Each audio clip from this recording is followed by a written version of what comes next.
Celtic Wonder Tales. By Ella Young. The Earth Shapers. In Tir Namo, the land of the living heart, Bridget was singing. Angus the ever-young, and Midir the red-maned, and Ogma that is called Splendor of the Sun, and the Dagda and other lords of the people of Dana drew near to listen. Bridget sang. Now comes the hour foretold, a god-gift bringing. A wonder sight. Is it a star newborn and splendid upspringing out of the night? Is it a wave from the fountain of beauty upflinging foam of delight? Is it a glorious immortal bird that is winging hither its flight? It is a wave, high-crested, melodious, triumphant, breaking in light. It is a star, rose-hearted and joyous, a splendor risen from night. It is flame from the world of the gods, and love runs before it. A quenchless delight. Let the wave break, let the star rise, let the flame leap. Ours, if our hearts are wise. To take and keep. Bridget ceased to sing, and there was silence for a little space in Tir Namo. Then Angus said. Strange are the words of your song, and strange the music, it swept me down steeps of air down always further down. Tir Namo was like a dream half remembered. I felt the breath of strange worlds on my face, and always your song grew louder and louder, but you were not singing it. Who was singing it? The earth was singing it. The earth, said the Dagda. Is not the earth in the pit of chaos? Who has ever looked into that pit or stayed to listen where there is neither silence nor song? O shepherd of the starflocks, I have stayed to listen. I have shuddered in the darkness that is round the earth. I have seen the black hissing waters and the monsters that devour each other. I have looked into the groping writhing adder pit of hell. The light that pulsed about the Danann lords grew troubled at the thought of that pit, and they cried out, Tell us no more about the earth, O flame of the two eternities. And let the thought of it slip from yourself as a dream slips from the memory. O silver branches that no sorrow has shaken, said Bridget, hear one thing more.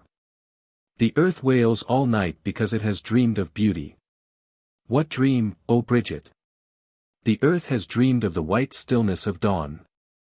Of the star that goes before the sunrise, and of music like the music of my song. O morning star, said Angus, would I had never heard your song, for now I cannot shake the thought of the earth from me. Why should you shake the thought from you, Angus the subtle-hearted? You have wrapped yourself in all the colors of the sunlight. Are you not fain to look into the darkness and listen to the thunder of abysmal waves? Are you not fain to make gladness in the abyss? Angus did not answer, he reached out his hand and gathered a blossom from a branch. He blew upon the blossom and tossed it into the air, it became a wonderful white bird, and circled about him singing. Midir the haughty rose and shook out the bright tresses of his hair till he was clothed with radiance as with a golden fleece. I am fain to look into the darkness, he said. I am fain to hear the thunder of the abyss. Then come with me, said Bridget, I am going to put my mantle round the earth because it has dreamed of beauty. I will make clear a place for your mantle, said Midir. I will throw fire amongst the monsters. I will go with you too, said the Dagda, who is called the Green Harper. And I, said Splendor of the Sun, whose other name is Ogma the Wise. And I, said Nuada wielder of the white light. And I, said Gobhaun the wondersmith, we will remake the earth. Good luck to the adventure, said Angus. I would go myself if ye had the sword of light with you. We will take the sword of light, said Bridget, and the cauldron of plenty and the spear of victory and the stone of destiny with us, for we will build power and wisdom and beauty and lavish heartedness into the earth. It is well said, cried all the shining ones. We will take the 4 jewels. Ogma brought the sword of light from Findria's the cloud-fair city that is in the east of the Danann world. Nuada brought the spear of victory from Goria's the flame-bright city that is in the south of the DC Danann world. The Dagda brought the cauldron of plenty from Murias the city that is builded in the west of the Danann world and has the stillness of deep waters. Midir brought the stone of destiny from Phalius the city that is builded in the north of the Danann world and has the steadfastness of adamant. Then Bridget and her companion set forth. They fell like a rain of stars till they came to the blackness that surrounded the earth, and looking down saw below them, as at the bottom of an abyss, the writhing, contorted, hideous life that swarmed and groped and devoured itself ceaselessly. From the seething turmoil of that abyss all the shining ones drew back save Midir. He grasped the fiery spear and descended like a flame. His comrades looked down and saw him treading out the monstrous life as men tread grapes in a winepress.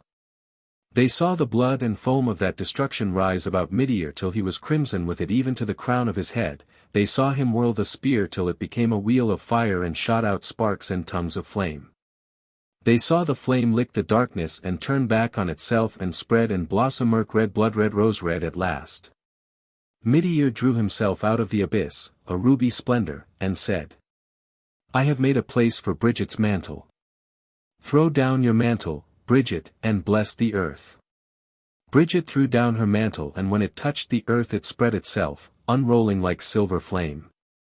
It took possession of the place Midir had made as the sea takes possession, and it continued to spread itself because everything that was foul drew back from the little silver flame at the edge of it. It is likely it would have spread itself over all the earth, only Angus, the youngest of the gods, had not patience to wait. He leaped down and stood with his 2 feet on the mantle. It ceased to be fire and became a silver mist about him. He ran through the mist laughing and calling on the others to follow. His laughter drew them and they followed. The drifting silver mist closed over them and round them, and through it they saw each other like images in a dream changed and fantastic. They laughed when they saw each other. The Dagda thrust both his hands into the cauldron of plenty. "O cauldron," he said, "you give to everyone the gift that is meetest, give me now a gift meet for the earth." He drew forth his hands full of green fire and he scattered the greenness everywhere as a sower scatters seed. Angus stooped and lifted the greenness of the earth, he scooped hollows in it, he piled it in heaps. He played with it as a child plays with sand, and when it slipped through his fingers it changed color and shone like stardust blue and purple and yellow and white and red. Now, while the Dagda sowed emerald fire and Angus played with it, Manannán was aware that the exiled monstrous life had lifted itself and was looking over the edge of Bridget's mantle. He saw the iron eyes of strange creatures jeering in the blackness and he drew the sword of light from its scabbard and advanced its gleaming edge against that chaos. The strange life fled in hissing spume, but the sea rose to greet the sword in a great foaming thunderous wave. Manannán swung the sword a second time, and the sea rose again in a wave that was green as a chrysolite, murmurous, sweet-sounding, flecked at the edges with amethyst and purple and blue-white foam. A third time Manannán swung the sword, and the sea rose to greet it in a wave white as crystal, unbroken, continuous, silent as dawn. The slow wave fell back into the sea, and Bridget lifted her mantle like a silver mist. The Dadanans saw everything clearly. They saw that they were in an island covered with green grass and full of heights and strange scooped-out hollows and winding ways. They saw too that the grass was full of flowers blue and purple and yellow and white and red. "Let us stay here," they said to each other, "and make beautiful things so that the earth may be glad." Bridget took the stone of destiny in her hands, it shone white like a crystal between her hands. "I will lay the stone in this place," she said, "that ye may have empire." She laid the stone on the green grass and it sank into the earth, a music rose about it as it sank, and suddenly all the scooped-out hollows and deep winding ways were filled with water rivers of water that leaped and shone. Lakes and deep pools of water trembling into stillness. "It is the laughter of the earth," said Ogma the wise. Angus dipped his fingers in the water. "I would like to see the blue and silver fishes that swim in Conla's well swimming here," he said, "and trees growing in this land like those trees with blossomed branches that grow in the land of the silver fleece." "It is an idle wish, Angus the young," said Ogma. "The fishes in Conla's well are too bright for these waters and the blossoms that grow on silver branches would wither here. We must wait and learn the secret of the earth, and slowly fashion dark strange trees, and fishes that are not like the fishes in Conla's well." "Yeah," said Nuada, "we will fashion other trees, and under their branches shall go hounds that are not like the hound Phaelinus and deer that have not horns of gold." We will make ourselves the smiths and artificers of the world and beat the strange life out yonder into other shapes. We will make for ourselves islands to the north of this and islands to the west, and round them shall go also the 3 waves of Manannan, for we will fashion and refashion all things till there is nothing unbeautiful left in the whole earth.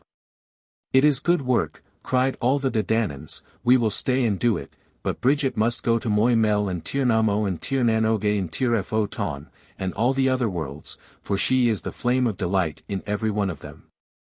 Yes, I must go, said Bridget. Oh Bridget, said Ogma, before you go, tie a knot of remembrance in the fringe of your mantle so that you may always remember this place and tell us, too, by what name we shall call this place.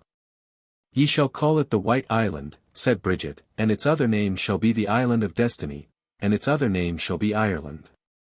Then Ogma tied a knot of remembrance in the fringe of Bridget's mantle. How do you find this book? Any thoughts about the book or the author? Any suggestion for improvement? Please take a moment to share your thoughts in a comment. If you like it, share it with your friends who might enjoy it as well.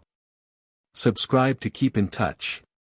Visit CompleteAudiobooks.com for more quality content. The Spear of Victory. Nuada, wielder of the White Light, set up the Spear of Victory in the center of Ireland. It was like a great fiery fountain. It was like a singing flame. It burned continually, and from it every fire in Ireland was kindled.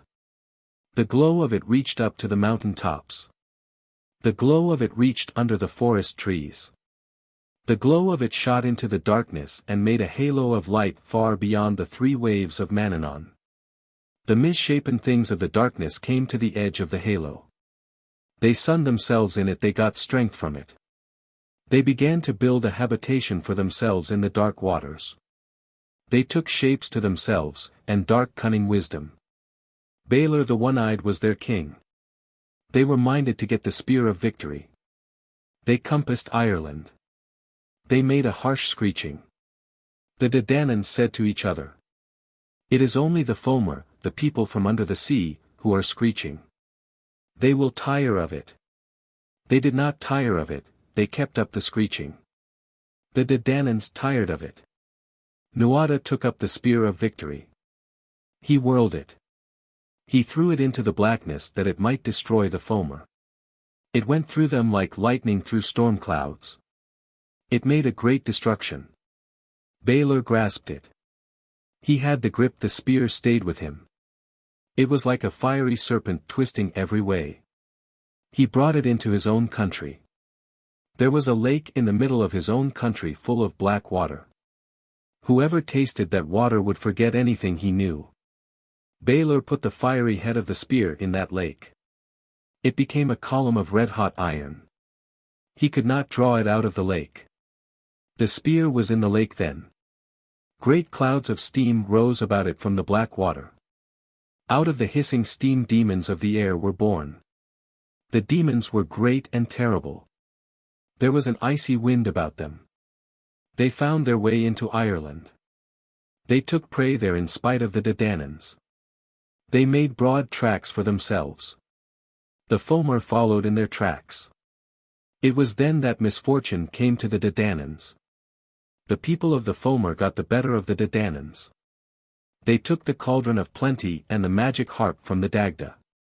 They made themselves lords and hard rulers over the Dadanans, and they laid Ireland under tribute. They were taking tribute out of it ever and again till Lugh Lo Fouda came. 'Twas he that broke the power of the Fomer and sent the 3 sons of Dana for the spear. They had power to draw it out of the lake. They gave it to Lugh, and it is with him it is now, and 'tis he will set it up again in the middle of Ireland before the end of the world. A good action. The Dagda sat with his back to an oak tree. He looked like a workman, and his hands were as hard as the hands of a mason, but his hair was braided like the hair of a king. He had on a green cloak with 9 capes, and along the border of every cape there was a running pattern embroidered in gold and silver and purple thread. Opposite the Dagda sat his son, Angus Og, with his hands clasped about his knees. He was in rags, and his hair was matted like the hair of a beggar. A bramble had scratched his nose, but his eyes were smiling. If you only knew how ridiculous you look in that cloak, he was saying to the Dagda, you would not wear it. My son, said the Dagda, with dignity, it is the only cloak the people of the Fomor have left me, and the evening is cold. Why don't you keep yourself warm by working, said Angus. It's what I would do myself if you had brought me up to a trade. Angus, said his father, remember I am one of the gods, it is not necessary to talk sense to me. Oh dear, said Angus, a bramble scratched me on the nose this morning. It's all because you have lost your magic harp and the cauldron of plenty. Soon even the snails will make faces at me. I can't go wandering round Ireland in comfort any more. I'll change myself into a salmon and swim in the sea. The salmon must come up the rivers once a year, and when you come the Fomorians will take you in their net, and it is likely Balor, their king, will eat you. Ah Conary. I must be something else. I'll be an eagle. You will shiver in the icy grip of the wind that goes before the Fomor, the black bitter wind that blows them hither to darken the sun for us. Acon, my grief and my trouble. I must think of something else. I'll be a good action. The Fomor never meddle with a good action. While Angus was talking, a puka came out from between the trees. It looked like a little snow-white kid with golden horns and silver hoofs, but it could take any shape it had a fancy for. When it saw Angus it smiled and made one jump onto his shoulder. Look at this, said Angus. I never can say anything important without being interrupted. What do you want? He said to the puka, pretending to be cross. Oh, nothing at all, only to listen to your wise talk, it does me good, said the puka, prancing on Angus' shoulder. Well, keep quiet if you want to listen, said Angus. I was saying, he continued to the Dagda, I will be a good action. Just at that moment an ugly deformed animal, with a head like the head of a pig and a hound's body, came tearing through the wood. Behind it was a young boy of the Fomor. He was ugly and deformed, but he had a rich cloak and a gold circle on his head. The moment he saw the puka he threw a fireball at it. The puka jumped behind Angus, and Angus caught the fireball. It went out in his hand. I am a prince of the Fomor, said the boy, trying to look big. I was thinking as much, said Angus, you have princely manners. I am Balor's own son. I have come out to look for treasure, and if you have anything I command you to give it to me at once. What would you like? Said Angus.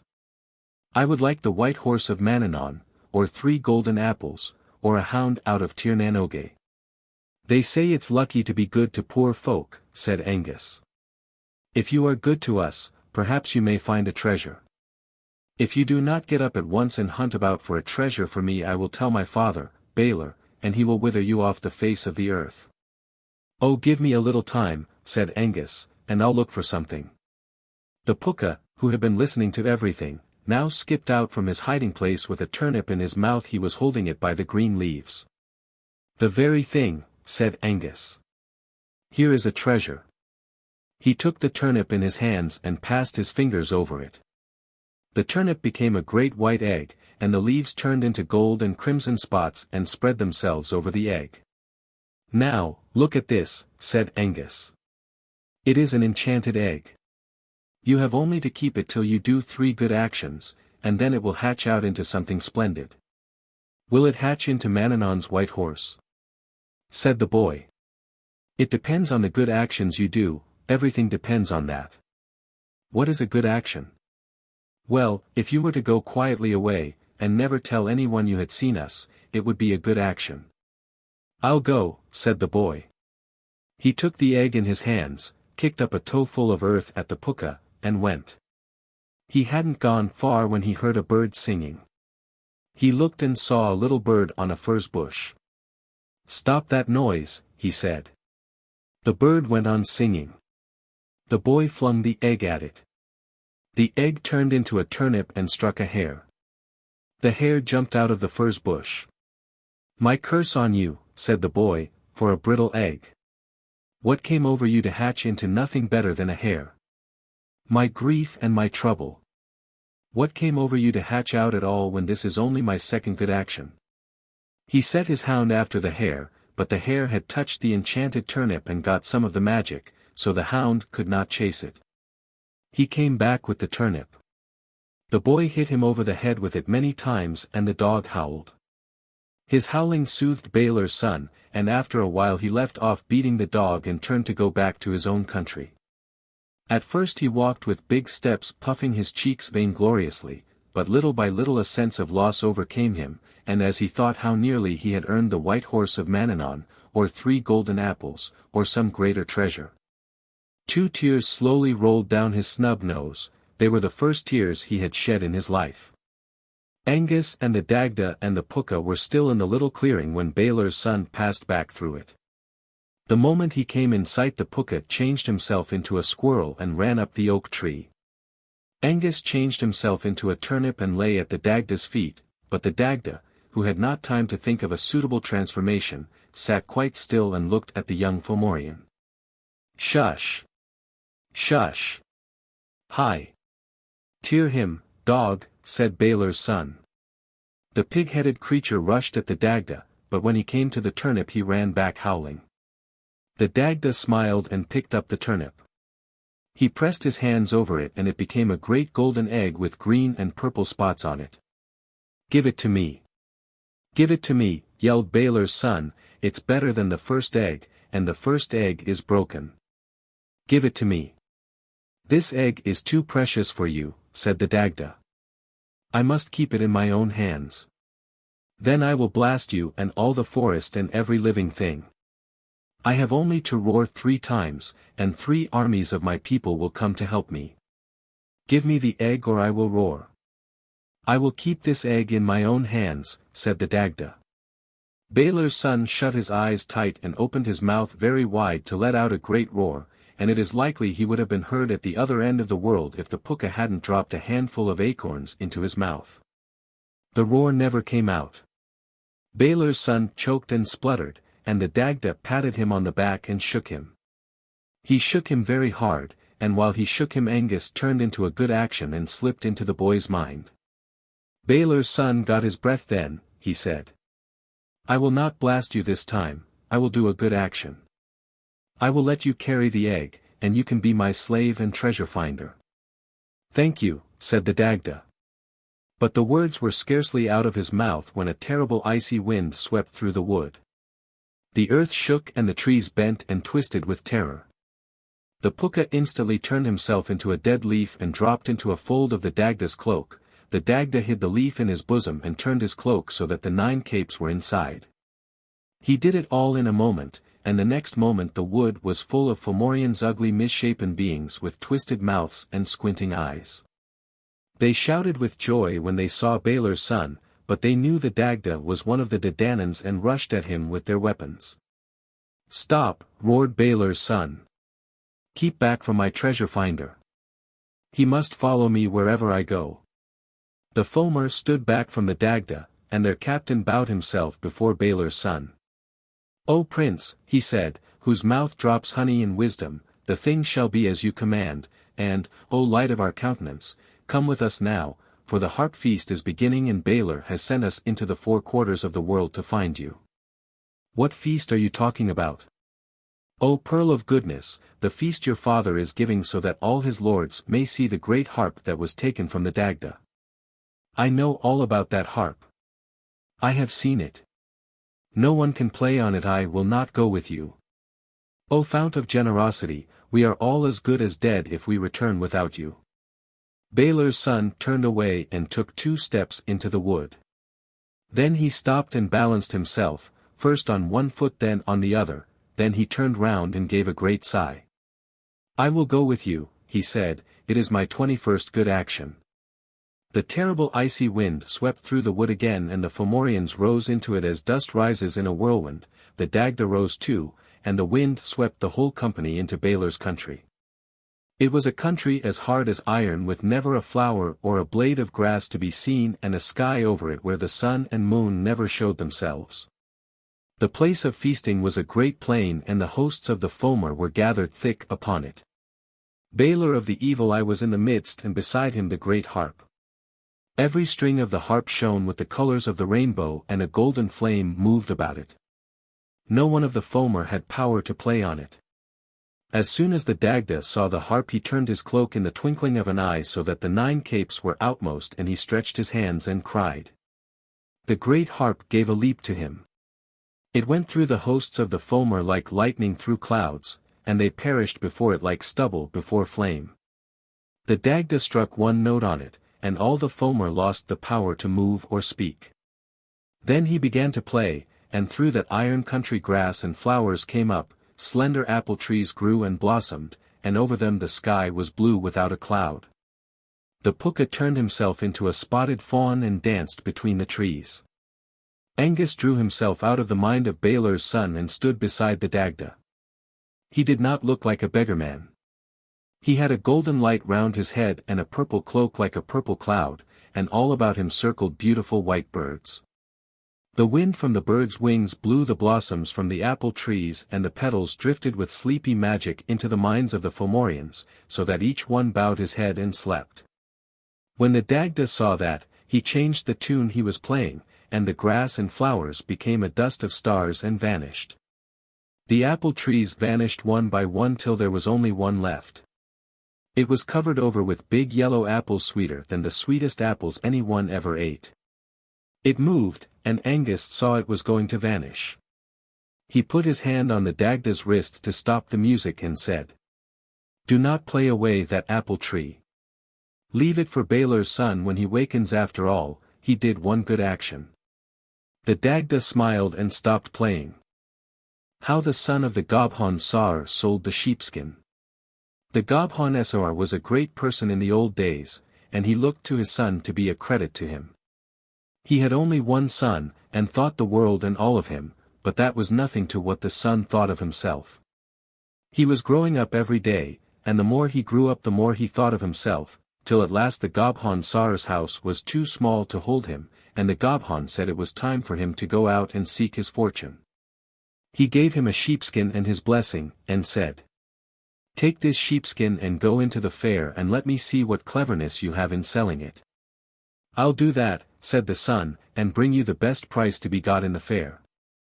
"That's little," said the Gobhaun Saor, "but if you were to bring me the skin and the price of it, I'd say you had cleverness." "Then that's what I'll bring you," said the son, and he set off on his travels. "What do you want for that sheepskin you have?" said the first man he met in the fair. He named his price. "'Tis a good price," said the man, "but the skin is good, and I have no time for bargaining. Here is the money, give me the skin." "I can't agree to that," said the son of the Gobhaun Saor. "I must have the skin and the price of it too." "I hope you may get it," said the man, and he went away laughing. That was the way with all the men that tried to buy the skin, and at last the son of the Gobhaun Saor was tired of trying to sell it, and when he saw a crowd of people standing around a beggar man he went and stood with the rest. The beggar man was doing tricks and everyone was watching him.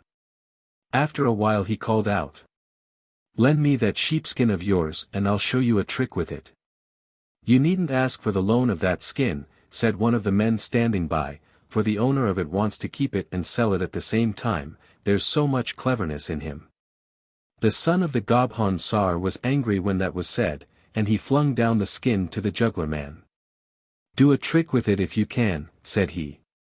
The beggar man spread out the skin and blew between the wool of it, and a great wood sprang up, miles and miles of a dark wood, and there were trees in it with golden apples.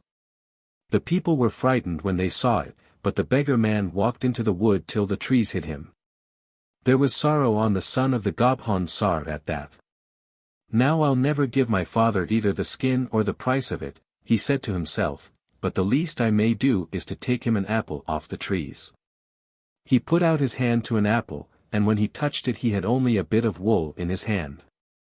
The sheepskin was before him. He took it up and went out of the fair. He was walking along the roads then, and it was growing dark, and he was feeling sorry for himself, when he saw the light of a house. He went toward it, and when he came to it the door was open, and in the little room inside he saw the beggar man of the fair and another man stirring a big pot. "Come in," said the beggar man, "this is the house of the Dagda Mor, the world builder. It isn't much, as you see, but you may rest here and welcome, and maybe the Dagda will give us supper." Son Angus, said the Dagda to the beggar man, you talk as if I had the cauldron of plenty, and you know well that it is gone from me. The Fomorians have it now and I have only this pot. Hard enough it is to fill it, and when it is filled I never get a good meal out of it, for a great, hulking, splay-footed churl of a Fomorian comes in when he smells the meat and takes all the best of it from me. And I have only what remains when he has gorged himself. So I am always hungry, son Angus. Your case is hard, said Angus, but I know how you can help yourself. Tell me how, said the Dagda. Well, said Angus, get a piece of gold and put it into the best part of the meat, and when the Fomorian has eaten it up tell him he has swallowed the gold, his heart will burst when he hears that, and you'll be rid of him. Your plan is good, said the Dagda, but where am I to get the gold? The Fomorians keep me building all day for them, but they give me nothing. I wish I had a piece of gold to give you myself, said Angus. 'Tis a bad thing to be a beggar man. The next time I disguise myself I'll be a prince. He laughed at that, but the Dagda stirred the pot and looked gloomy. The son of the Gobhaun Saor felt sorry for him and remembered that he had a gold ring his father had given him. He pulled it off his finger and gave it to the Dagda. Here, said he, is a piece of gold and you can be rid of the Fomorian. The Dagda thanked him and gave him his blessing and they spent the night in peace and happiness till morning reddened the sky. When the son of the Gobhaun Saor started to go, Angus set him a bit on the way. You are free-handed, he said to him, and a credit to your father, and now I'll give you a bit of advice. Say, good morrow kindly to the first woman you can meet on the road, and good luck be with you. It wasn't long till the son of the Gobhaun Saor saw a woman at a little stream washing clothes. Good luck to the work, he said, and good morrow kindly. Good morrow to yourself, said she, and may your load be light. It would need to be light, said he, for I'll have far enough to carry it. Why so, said she. I must carry it till I meet someone to give me the price of it and the skin as well.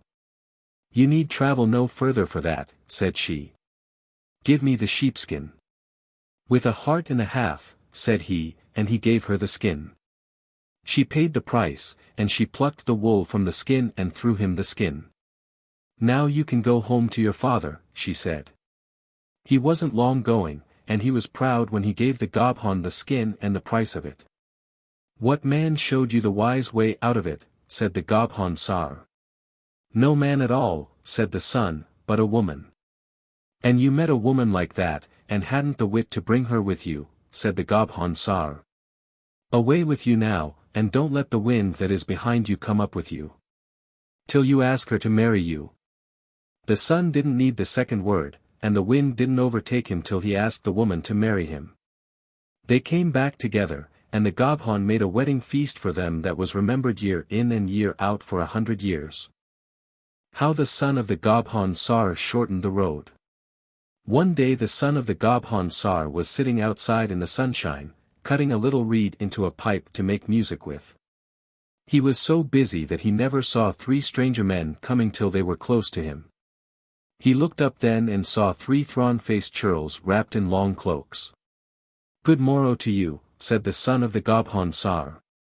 Good morrow, said they. We have come to say a word to the son of the Gobhaun Saor. He is before you, said the son.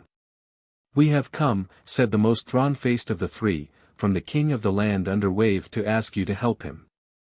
He has a piece of work that none of his own people can do, and you have the cleverness of the 3 worlds in your fingers. 'Tis my father has that, said the son of the Gobhaun Saor. Well, said the other, bring your father with you to the land under wave and your fortune's made. The son of the Gobhaun Saor set off at that to find his father. I have the news of the world for you and your share of fortune out of it, he said. What news, said the Gobhaun. The king of the land under wave has sent for me. If you come with me your fortune is made. Did he send you a token? No token at all, but do you think I would not know his messengers? Oh, 'tis you has the cleverness, said the Gobhaun Saor. They set out next morning, and as they were going along, the Gobhaun Saor said, Son, shorten the way for me. How could I do that, said the son, if your own 2 feet can't shorten it?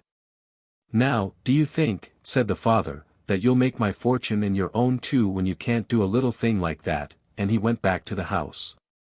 The son sat down on a stone with his head on his hands to think how he could shorten the road, but the more he thought of it the harder it seemed, and after a while he gave up thinking and began to look round him.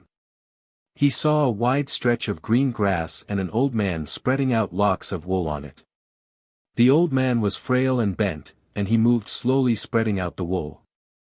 The son of the Gobhaun Saor thought it hard to see the old man working, and went to help him, but when he came nearer a little wind caught the wool and it lifted and drifted, and he saw it wasn't wool at all but white foam of the sea. The old man straightened himself, and the son of the Gobhaun Saor knew it was Manannán the sea god, and he stood with his eyes on the sea foam and had nothing to say. "You came to help me," said Manannán. "I did," said the son of the Gobhaun Saor, "but you need no help from me." "The outstretched hand," said Manannán, "is the hand that is filled the fullest. Stoop now and take a lock of my wool, it will help you when you need help." The son of the Gobhaun Saor stooped to the sea foam, the wind was blowing it, and under the foam he saw the blue of the sea clear as crystal, and under that a field of red flowers bending with the wind. He took a handful of foam. It became a lock of wool, and when he raised himself Manannán was gone, and there was nothing before him but the greenness of grass and the sun shining on it. He went home then and showed the lock of wool to his wife and told her the sorrow he was in because he couldn't shorten the road for his father. "Don't be in sorrow for that," said she, "sure every one knows that storytelling is the way to shorten a road." "May wisdom grow with you like the tree that has the nuts of knowledge," said he. "I'll take your advice, and maybe tomorrow my father won't turn back on the road." They set out next day and the Gobhaun Saor said, "Son, be shortening the road." At that the son began the story of Angus Oge and how he won a house for himself from the Dagda Mor. It was a long story, and he made it last till they came to the White Strand. When they got there they saw a clumsy ill-made boat waiting for them, with ugly dark-looking men to row it. "Since when," said the Gobhaun Saor, "did the king of the land under wave get Fomorians to be his rowers, and when did he borrow a boat from them?" The son had no word to answer him, but the ugliest of the ill-made lot came up to them with 2 cloaks in his hand that shone like the sea when the sun strikes lights out of it. "These cloaks," said he, "are from the land under wave. Put one about your head, Gobhaun Saor, and you won't think the boat ugly or the journey long." "What did I tell you?" said the son when he saw the cloaks. "You have your own asking of a token, and if you turn back now in spite of the way I shortened the road for you, I'll go myself and I'll have luck with me." "I'll go with you," said the Gobhaun Saor. He took the cloaks and they stepped into the boat. He put one round his head the way he wouldn't see the ugly oarsman, and the son took the other. As they were coming near land the Gobhaun Saor looked out from the cloak, and when he saw the place he pulled the cloak from his son's head and said, "Look at the land we are coming to." It was a dark, dreary, death-looking country without grass or trees or sun in the sky. "I'm thinking it won't take long to spend the fortune you'll make here," said the Gobhaun Saor, "for this is not the land under wave but the country of Balor of the Evil Eye, the king of the Fomorians." He stood up then and called to the chief of the oarsmen, "You trapped us with lies and with cloaks stolen from the land under wave, but you'll trap no one else with the cloaks," and he flung them into the sea. They sank at once as if hands pulled them down. "Let them go back to their owners," said the Gobhaun Saor. The Fomorians ground their teeth and cursed with rage, but they were afraid to touch the Gobhaun or his son because Balor wanted them. So they guarded them carefully and brought them to the king. He was a big misshapen giant with a terrible eye that blasted everything, and he lived in a great dun made of glass as smooth and cold as ice. "You are a firesmith and a wondersmith, and your son is a wise man," he said to the Gobhaun. "I have brought the 2 of you here to put fire under a pot for me." "That is no hard task," said the Gobhaun. "Show me the pot." "I will," said Balor, and he brought them to a walled-in place that was guarded all round by warriors. Inside was the largest pot the Gobhaun Saor had ever laid eyes on. It was made of red bronze riveted together, and it shone like the sun. "I want you to light a fire under that pot," said Balor. None of my own people can light a fire under it, and every fire over which it is hung goes out. Your choice of good fortune to you if you put fire under the pot, and clouds of misfortune to you if you fail, for then neither yourself nor your son will leave the place alive. Let every one go out of the enclosure but my son and myself, said the Gobhaun Saor, until we see what power we have. They went out, and when the Gobhaun Saor got the place to himself he said to the son, Go round the pot from east to west, and I will go round from west to east, and see what wisdom comes to us. They went round 9 times, and then the Gobhaun Saor said, Son, what wisdom came to you? I think, said the son, this pot belongs to the Dagda Mor. There is truth on your tongue, said the Gobhaun, for it is the cauldron of plenty that used to feed all the men of Ireland at one time, when the Dagda had it, and every one got out of it the food he liked best. It was by stealth and treachery the Fomorians got it, and that is why they cannot put fire under it. With that he let a shout to the Fomorians, Come in now, for I have wisdom on me. Are you going to light the fire, said the son, for the robbers that have destroyed Ireland? Whist, said the Gobhaun Saor, who said I was going to light the fire? Tell Balor, he said to the Fomorians that came running in, that I must have 9 kinds of wood freshly gathered to put under the pot and 2 stones to strike fire from. Get me boughs of the oak, boughs of the ash, boughs of the pine tree, boughs of the quicken, boughs of the blackthorn, boughs of the hazel, boughs of the yew, boughs of the whitethorn, and a branch of bog myrtle. And bring me a white stone from the doorstep of a brewfair, and a black stone from the doorstep of a poet that has the 9 golden songs, and I will put fire under the pot. They ran to Balor with the news, and he grew black with rage when he heard it. Where am I to get boughs of the oak, boughs of the ash, boughs of the pine tree, boughs of the quicken, boughs of the blackthorn, boughs of the hazel, boughs of the yew, boughs of the whitethorn and a branch of bog myrtle in a country as barren as the grave? Said he. What poet of mine knows any songs that are not satires or maledictions, and what brewfair have I who never gave a meal's meat to a stranger all my life? Let him tell us, said Balor, how the things are to be got. They went back to the Gobhaun Saor then and asked how the things were to be got. It is hard, said the Gobhaun, to do anything in a country like this, but since you have none of the things, you must go to the land of the Dadanans for them. Let Balor's son and his sister's son go to my house in Ireland and ask the woman of the house for the things. Balor's son set out and the son of Balor's sister with him. Balor's druids sent a wind behind them that swept them into the country of the Dadanans like a blast of winter. They came to the house of the Gobhaun Saor, and the wife of the son came out to them. O woman of the house, said they, we have a message from the Gobhaun Saor. He is to light a fire for Balor, and he sent us to ask you for boughs of the oak, boughs of the ash, boughs of the pine tree, boughs of the quicken, boughs of the blackthorn, boughs of the hazel, boughs of the yew, boughs of the whitethorn and a branch of bog myrtle. You are to give us, he said, a white stone from the doorstep of a brewfair, and a black stone from the doorstep of a poet that has the 9 golden songs. A good asking, said the woman, and welcome before you. Let the son of Balor come into the secret chamber of the house. He came in, and she said, Show me the token my man gave you. Now, Balor's son had no token, but he wouldn't own to that, so he brought out a ring and said, Here is the token. The woman took it in her hand, and when she touched it she knew that it belonged to Balor's son, and she went out of the room from him and locked the door on him with 7 locks that no one could open but herself. She went to the other Fomorian then and said, Go to Balor and tell him I have his son, and he will not get him back till I get back the 2 that went from me. And if he wants the things you ask for he must send a token from my own people before I give them. Balor was neither to hold nor to bind when he got this news. Man for man, he said, she kept 1 and she'll get back 1, but I'll have my will of the other. The Gobhaun Saor will pay dear for sending my son on a fool's errand. He called to his warriors and said, Shut the Gobhaun Saor and his son in my strongest dun and guard it well through the night.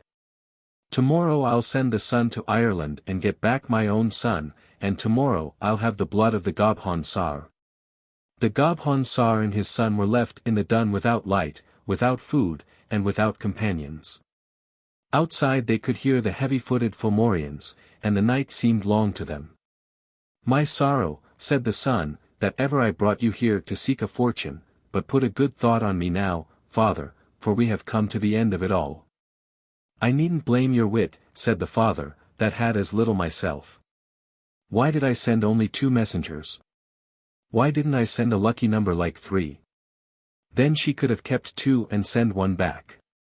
Troth, from this out every fool will know there's luck in odd numbers." "If we had light itself," said the sun, "it wouldn't be so hard, or if I had a little pipe to play a tune on." He thought of the little reed pipe he was making the day the 3 Fomorians came to him, and he began to search in the folds of his belt for it. His hand came on the lock of wool he got from Manannán, ere he drew it out. "Oh, the fool that I was," he said, "not to think of this sooner." "What have you there?" said the Gobhaun.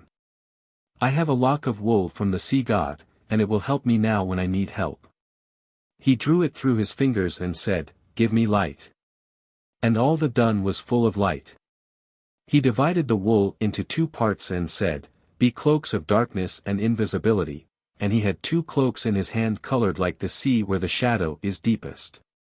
"Put one about you," he said to the Gobhaun, and he drew the other round himself. They went to the door, it flew open before them, a sleep of enchantment came on the guards and they went out free. "Now," said the son of the Gobhaun Saor, "let a small light go before us," and a small light went before them on the road, for there were no stars in Balor's sky. When they came to the dark strand the sun struck the waters with his cloak and a boat came to him. It had neither oars nor sails, it was pure crystal, and it was shining like the big white star that is in the sky before sunrise. "It is the ocean sweeper," said the Gobhaun. "Manannán has sent us his own boat." "My 1,000 welcomes before it," said the sun, "and good fortune and honor to Manannán while there is one wave to run after another in the sea." They stepped into the boat, and no sooner had they stepped into it than they were at the white strand, for the ocean sweeper goes as fast as a thought goes, and takes the people she carries at once to the place they have their hearts on. "It is a good sight our own land is," said the Gobhaun when his feet touched Ireland. "It is," said the sun, "and may we live long to see it." There was no stopping after that till they reached the house of the Gobhaun, and right glad was the woman of the house to see them. They told her all their story, and she told them how she had 7 locks on Balor's son. "Let him out now," said the Gobhaun, "and ask the men of Ireland to a feast and let the Fomorian take back a good account of the treatment he got." Well, there was the feast of the world that night. The biggest pot in the Gobhaun's house was hung up, and the Gobhaun himself put fire under it. He took boughs of the oak, boughs of the ash, boughs of the pine tree, boughs of the quicken, boughs of the blackthorn, boughs of the hazel, boughs of the yew, boughs of the whitethorn, and a branch of bog myrtle. He got a white stone from the doorstep of a brewfair, and a black stone from the doorstep of a poet that had 9 golden songs. He struck fire from the stones and the flames leaped up under the pot, red, blue, and scarlet and every color of the rainbow. It is not dark or silent. Gobhaun's house was that night, and if all the champions on the golden-crested ridge of the world had come into it with the hunger of 7 years on them they could have lost it without trouble at Gobhaun's feast. The Cow of Plenty. Gobhaun, the smith, had the Cow of Plenty. She walked all over Ireland in a day's grazing and gave milk to every one that came to her. There was no one hungry or sorrowful in Ireland in those days. Balor of the Evil Eye set his heart on the cow. He had the grasping hand that is never filled, and there was nothing good in his country.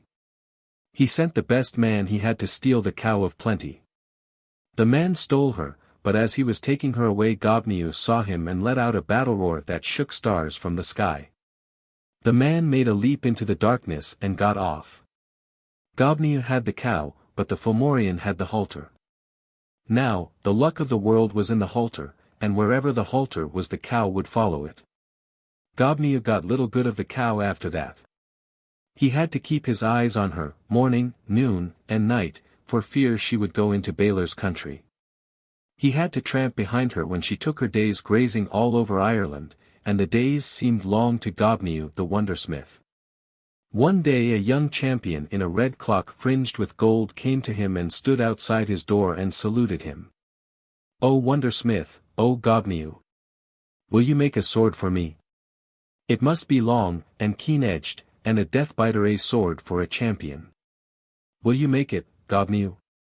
No smith in Ireland can make a sword for champion feats but yourself. It's little trouble I would have with the sword, young champion, but I must follow my cow from morning till night. If once I took my eyes off her, she would go to Baylor in the land of the Fomer. If you make the sword for me I will follow the cow from morning till night and never take my eyes off her once. If you do that, Cian, son of Diensect, I will make the sword." It was agreed between them, and the smith set to the making of the sword while Cian followed the cow. She walked all over Ireland that day, and Cian was not sorry when she came at night to the house of Gobhaun. There was light within, and some men stood at the door. They said to Cian, "The wondersmith has made the sword for you, and waits to put the tempering on it. He can't do that till you go within and hold the sword hilt." It was a joy to Cian to hear this, and he ran in quickly. "Where is the cow?" said the smith. "She is without," said Cian, "my head to you if she is not." "She is not without," said the smith, "she is with Baylor," and he ran to the door. The cow was gone. "I have only my head to give you now, O Gobhaun. I will not take your head, Cian, son of Diensect, but I will take another Eric from you. Go now in search of the halter, it is with Baylor in the land of the Fomorians. The road is hard to find that leads there and the dark waters are ill to cross, but do not turn back or leave off seeking till you get the halter of the cow." "I will not come back to Ireland," said Cian, "without the halter of the cow." Cian set out and he travelled till he came to the dark waters, and when he came to them he could find no boat to cross. He waited there for 3 days and nights searching for a boat, and then he saw a small poor-looking boat with an old man in it. Cian looked at the boat, but, although he was a good champion and had cleverness, he did not know that he was looking at the ocean sweeper, the boat that could carry any one in a moment to whatever place they wished to be. And he did not know that the old man was the tawny Manannán, the son of Lir, who rules all the oceans of the world. "Old man," said Cian, "will you row me across the waters to the land of Baylor?" "I will row you, young champion, if you swear to give me half of what you gain there." "I will share everything with you but the halter of Gobhaun's cow." "I will not ask for that," said the boatman. "Be it so," said the other. They stepped into the boat, and in a moment they touched the land of the Fomer. "You have helped me in need, old man," said Cian. "I have a gold ring, and my cloak is rich. I pray you keep them both." "I will change cloaks," said the old man, "but I will not take the ring." He put his hand on Cian's fingers. "I leave you a gift," he said, "whatever lock you touch will open before you." He put his cloak on Cian's shoulders. "It covers you as night covers the earth. Beneath it you are safe, for no one can see you." The cloak fell about Cian in long folds. He knew there was magic in it and turned to look closely at the old man, but he could not see him and the boat was gone. Cian was in a strange country, all cold, and desolate, and death-looking. He saw fierce warriors of the Fomer, but the cloak sheltered him and he reached the court of Baylor without mishap. "What seek you of me?" said Baylor. "I would take service with you," said Cian. "What can you do?" "Whatever the Danans can do," said Cian. "I could make grass grow in this land, where grass never grew." Baylor looked pleased when he heard that, for he had the greatest desire in the world for a garth of apple trees like the apple trees Manannán had in the island of Avilion, that were so beautiful people made songs about them. "Can you make apple trees grow?" said he to Cian. "I can," said Cian. "Well," said Baylor, "make me a garth of apple trees like the garth Manannán has, and when I see apples on the trees I will give you your own asking of reward." "I have only one reward to ask," said Cian, "and I will ask for it at the beginning. It is the halter of Gobhaun's cow." "I will give you that," said Baylor, without deceit. Cian was glad when he made the bargain, and he began to work. He had his sufficiency of trouble over the grass, for every blade that grew for him in the morning was withered by Balor's breath at night. After a while he had apple trees, and as he used to be minding them he often looked at a great white dun that was near. Warriors of the Fomorians were always guarding it, and one day he asked who it was lived there. "Ethlyn, Balor's daughter, lives there," said the man he asked. "She is the most beautiful woman in the world, but no one may see her, and she is shut in the dun lest she should marry, for it is said that a son born of her will slay Balor." Cian kept thinking of this, and there was a wish on him to see the beautiful woman. He put the magic cloak on him and went to the dun. When he laid his hand on the door it opened, because of the enchantment on his fingers. He went in and found Balor's daughter. She was sitting at a loom, weaving a cloth that had every color in it, and singing as she wove. Cian stood a while looking at her till she said, "Who is here that I cannot see?" Then he dropped the cloak. Balor's daughter loved him when she saw him, and chose him for her man. He came to her many times after that, and they took oaths of faithfulness to one another. There was a child born to them, and he was so beautiful that whatever place he was in seemed to be full of sunshine. Ethlyn, his mother, called him Lugh, which means light, but Cian, his father, used to call him the sun god. And both names stuck to him, but Lugh was the name he was best known by. Now Balor was watching the apple trees, and when he saw apples on them he brought the halter of Gobhaun's cow to his daughter, and said, "Hide this, and when I am asked for it, it will be gone from me." Balor's daughter took the halter, and a little afterwards Cian came to her with a branch of apples. "The first apples for you," he said. She gave him the halter. "Take it and the child, and go away to the land you came from." "That is a hard saying," said Cian. "There is nothing else to do," said she. Cian took the child and the halter, and wrapped his cloak about him. He said farewell to Balor's daughter and went till he came to the dark waters. A boat was there before him and the old man in it. Cian thought they were a short time in crossing. "Do you remember our bargain?" said the old man. "I do," said Cian, "but I have nothing but the halter and this child. I will not make two halves of him." "I had your word on it," said the old man. "I will give you the child," said Cian. "You will never be sorry for it," said the old man, "for I will foster him and bring him up like my own son." The boat touched the land of Ireland. "Here is your cloak," said Cian, "and take the child." Manannán took the little child in his arms, and Cian put the cloak about him, and when he shook it out it had every color of the sea in it and a sound like the waves when they break on a shore with the music of bells. The old man was beautiful and wonderful to look at, and Cian cried out to him, "I know you now, Manannán mac Lir, and it was in a lucky hour I gave my son to you, for he will be brought up in Tir nan Oge, and will never know sorrow or defeat." Manannán laughed and lifted the little sun god high up in his two hands.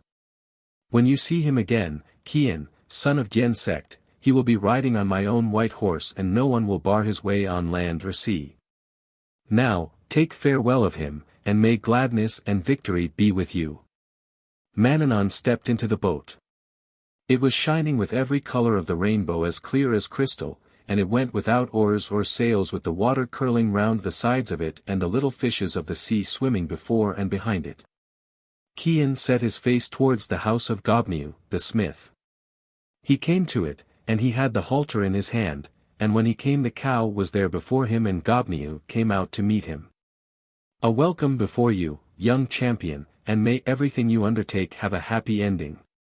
"The same wish to yourself," said Cian, and gave him the halter.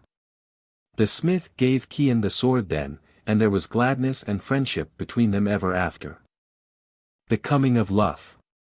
Manannán mac Lir, who rules the ocean, took the little sun god, Lugh, in his arms and held him up so that he could see the whole of Ireland with the waves whispering about it everywhere. "Say farewell to the mountains and rivers, and the big trees and the flowers in the grass. O Lugh, for you are coming away with me." The child stretched out his hands and cried, "Goodbye, mountains and flowers and rivers, some day I will come back to you." Then Manannán wrapped Lugh in his cloak and stepped into his boat, the ocean sweeper. And without oar or sail they journeyed over the sea till they crossed the waters at the edge of the world and came to the country of Manannán, a beautiful country shining with the colors of the dawn. Lugh stayed in that country with Manannán. He raced the waves along the strand, he gathered apples sweeter than honey from trees with crimson blossoms, and wonderful birds came to play with him. Manannán's daughter, Niamh, took him, through woods where there were milk-white deer with horns of gold, and black-maned lions and spotted panthers, and unicorns that shone like silver, and strange beasts that no one ever heard of. And all the animals were glad to see him, and he played with them and called them by their names. Every day he grew taller and stronger and more beautiful, but he did not any day ask Manannán to take him back to Ireland. Every night when darkness had come into the sky, Manannán wrapped himself in his mantle of power and crossed the sea and walked all round Ireland, stepping from rock to rock. No one saw him, because his mantle made him invisible, but he saw everything and knew that trouble had found the Danans. The ugly, misshapen folk of the Fomor had come into Ireland and spread themselves over the country like a pestilence. They had stolen the cauldron of plenty and carried it away to their own land, where Balor of the evil eye reigned. They had taken the spear of victory also, and the only one of the four great jewels of sovereignty remaining to the Danans was the Stone of Destiny. It was hidden deep in the earth of Ireland, and because of it the Fomorians could not altogether conquer the country, nor could they destroy the Danans. Though they drove them from their pleasant palaces and hunted them through the glens and valleys like outlaws. Manannán himself had the fourth jewel, the Sword of Light, he kept it and waited. When Lugh was full grown, Manannán said to him, "It is 3 times 7 years, as mortals count time, since I brought you to Tir nan Oge, and in all that time I have never given you a gift. Today I will give you a gift." He brought out the Sword of Light and gave it to Lugh, and when Lugh took it in his hand he remembered how he had cried to the hills and rivers of Ireland, "Some day I will come back to you." And he said to Manannán, "I want to go back to Ireland. You will not find joyousness there, O Lugh, or the music of harp strings, or feasting. The Danans are shorn of their strength. Ogma, their champion, carries logs to warm Fomorian hearths, Angus wanders like an outcast, and Nuada, the king, has but one dun, where those who had once the lordship of the world meet in secret like hunted folk. I have a good sword," said Lugh. "I will go to my kinsfolk." "O Lugh," said Manannán, "they have never known you. Will you leave me, and Niamh, and this land where sorrow has never touched you, for the sake of stranger kinsfolk?" Lugh answered, "I remember the hills and the woods and the rivers of Ireland, and though all my kinsfolk were gone from it and the sea covered everything but the tops of the mountains, I would go back." "You have the hardiness that wins victory," said Manannán. "I will set you on my own white horse and give you companions as high-hearted as yourself. I will put my helmet on your head and my breastplate over your heart, you shall drive the Fomorians out of Ireland as chaff is driven by the wind." When Lugh put on the helmet of Manannán, brightness shot into the sky as if a new sun had risen. When he put on the breastplate, a great wave of music swelled and sounded through Tir nan Oge. When he mounted the white horse, a mighty wind swept past him, and lo! The companions Manannán had promised rode beside him. Their horses were white like his, and gladness that age cannot wither shone in their faces. When they came to the sea that is about Tir nan Oge, the little crystal waves lifted themselves up to look at Lugh, and when he and his comrades sped over the sea as lightly as blown foam, the little waves followed them till they came to Ireland. And the 3 great waves of Ireland thundered a welcome, the wave of Thoth, the wave of Ruri, and the long, slow, white, foaming wave of Cleena. No one saw the fairy host coming into Ireland. At the place where their horses leaped from sea to land there was a great wood of pine trees. "Let us go into the wood," said Lugh, and they rode between the tall straight tree trunks into the silent heart of the wood. "Rest here," said Lugh, "till morning. I will go to the dun of Nuada and get news of my kinsfolk." He put his shining armor from him and wrapped himself in a dark cloak and went on foot to the dun of Nuada. He struck the brazen door, and the guardian of the door spoke to him from within. "What do you seek?" My way into the dun. No one enters here who has not his craft. What can you do? I have the craft of a carpenter. We have a carpenter within, he is Lugh, son of Lugh. I have the craft of a smith. We have a smith within, column of the 3 new ways of working. I have the craft of a champion. We have a champion within, he is Ogma himself. I have the craft of a harper. We have a harper within, even Abhan, son of Biselmos. The men of the 3 gods chose him in the fairy hills. I have the craft of a poet and historian. We have a poet and historian within, even En, son of Ethaman. I have the craft of a wizard. We have many wizards and magicians within. I have the craft of a physician. We have a physician within, even Dien sect. I have the craft of a cupbearer. We have 9 cupbearers within. I have the craft of a brazier. We have a brazier within, even Credon Surd. Go hence and ask your king if he has within any one man who can do all these things. If he has, I will not seek to enter. The guardian of the door hurried in to Nuada. O king, he said, the most wonderful youth in the world is waiting outside your door tonight. He seeks admittance as the Ildana, the master of every craft. Let him come in, said King Nuada. Lugh came into the dun. Ogma, the champion, took a good look at him. He thought him young and slender, and was minded to test him. He stooped and lifted the great stone that was before the seat of the king. It was flat and round, and 80 yoke of oxen could not move it. Ogma cast it through the open door so that it crossed the fosse which was round the dun. That was his challenge to the Ildana. It is a good champion cast, said Lugh. I will better it. He went outside. He lifted the stone and cast it back not through the door, but through the strong wall of the dun so that it fell in the place where it had lain before Ogma lifted it. Your cast is better than mine, said Ogma. Sit in the seat of the champion with your face to the king. Lugh drew his hand over the wall, it became whole as before. He sat in the champion seat. Let chess be brought, said the king.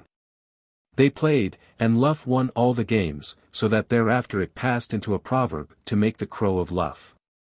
Truly you are the Ildana, said Nuada. I would fain hear music of your making, but I have no harp to offer you. I see a kingly harp within reach of your hand, said Lugh. That is the harp of the Dagda. No one can bring music from that harp but himself. When he plays on it, the 4 seasons spring, summer, autumn, and winter pass over the earth. I will play on it, said Lugh. The harp was given to him. Lugh played the music of joy. And outside the dun the birds began to sing as though it were morning, and wonderful crimson flowers sprang through the grass flowers that trembled with delight and swayed and touched each other with a delicate fairy ringing as of silver bells. Inside the dun a subtle sweetness of laughter filled the hearts of every one, it seemed to them that they had never known gladness till that night. Lugh played the music of sorrow.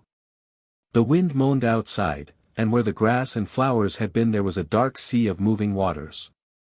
The Dadanans within the dun bowed their heads on their hands and wept, and they had never wept for any grief. Lugh played the music of peace, and outside there fell silently a strange snow.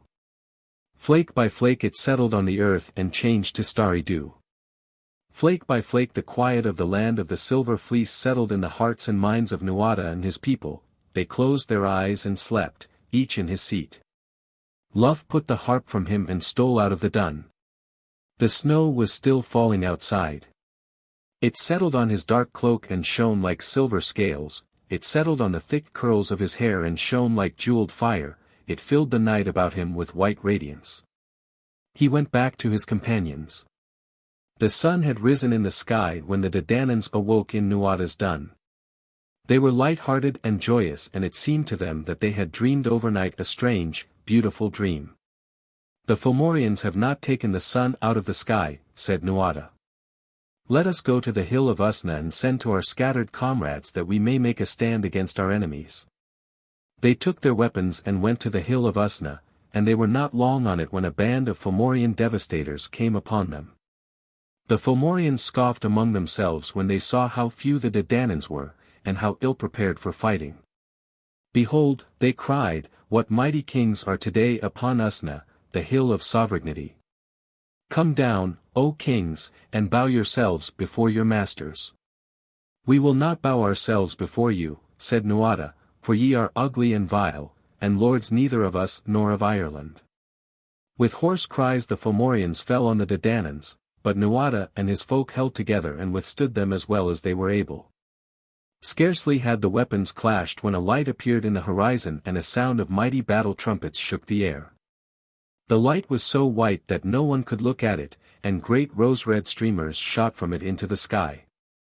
It is a second sunrise, said the Fomorians.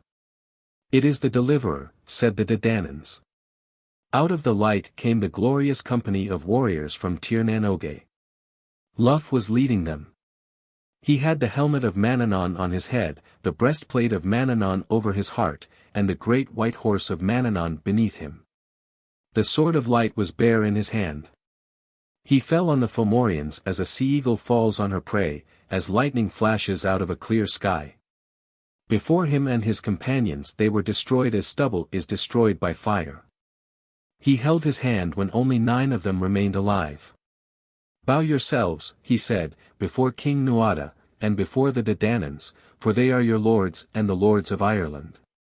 And go hence to Balor of the Evil Eye and tell him and his misshapen brood that the Dadanans have taken their own again and they will wage war against the Fomorians till there is not one left to darken the earth with his shadow. The 9 Fomorians bowed themselves before King Nuada, and before the Dadanans, and before Lugh lo Fauda, the Eldana, and they arose and carried his message to Balor of the Evil Eye, king of the Fomorians.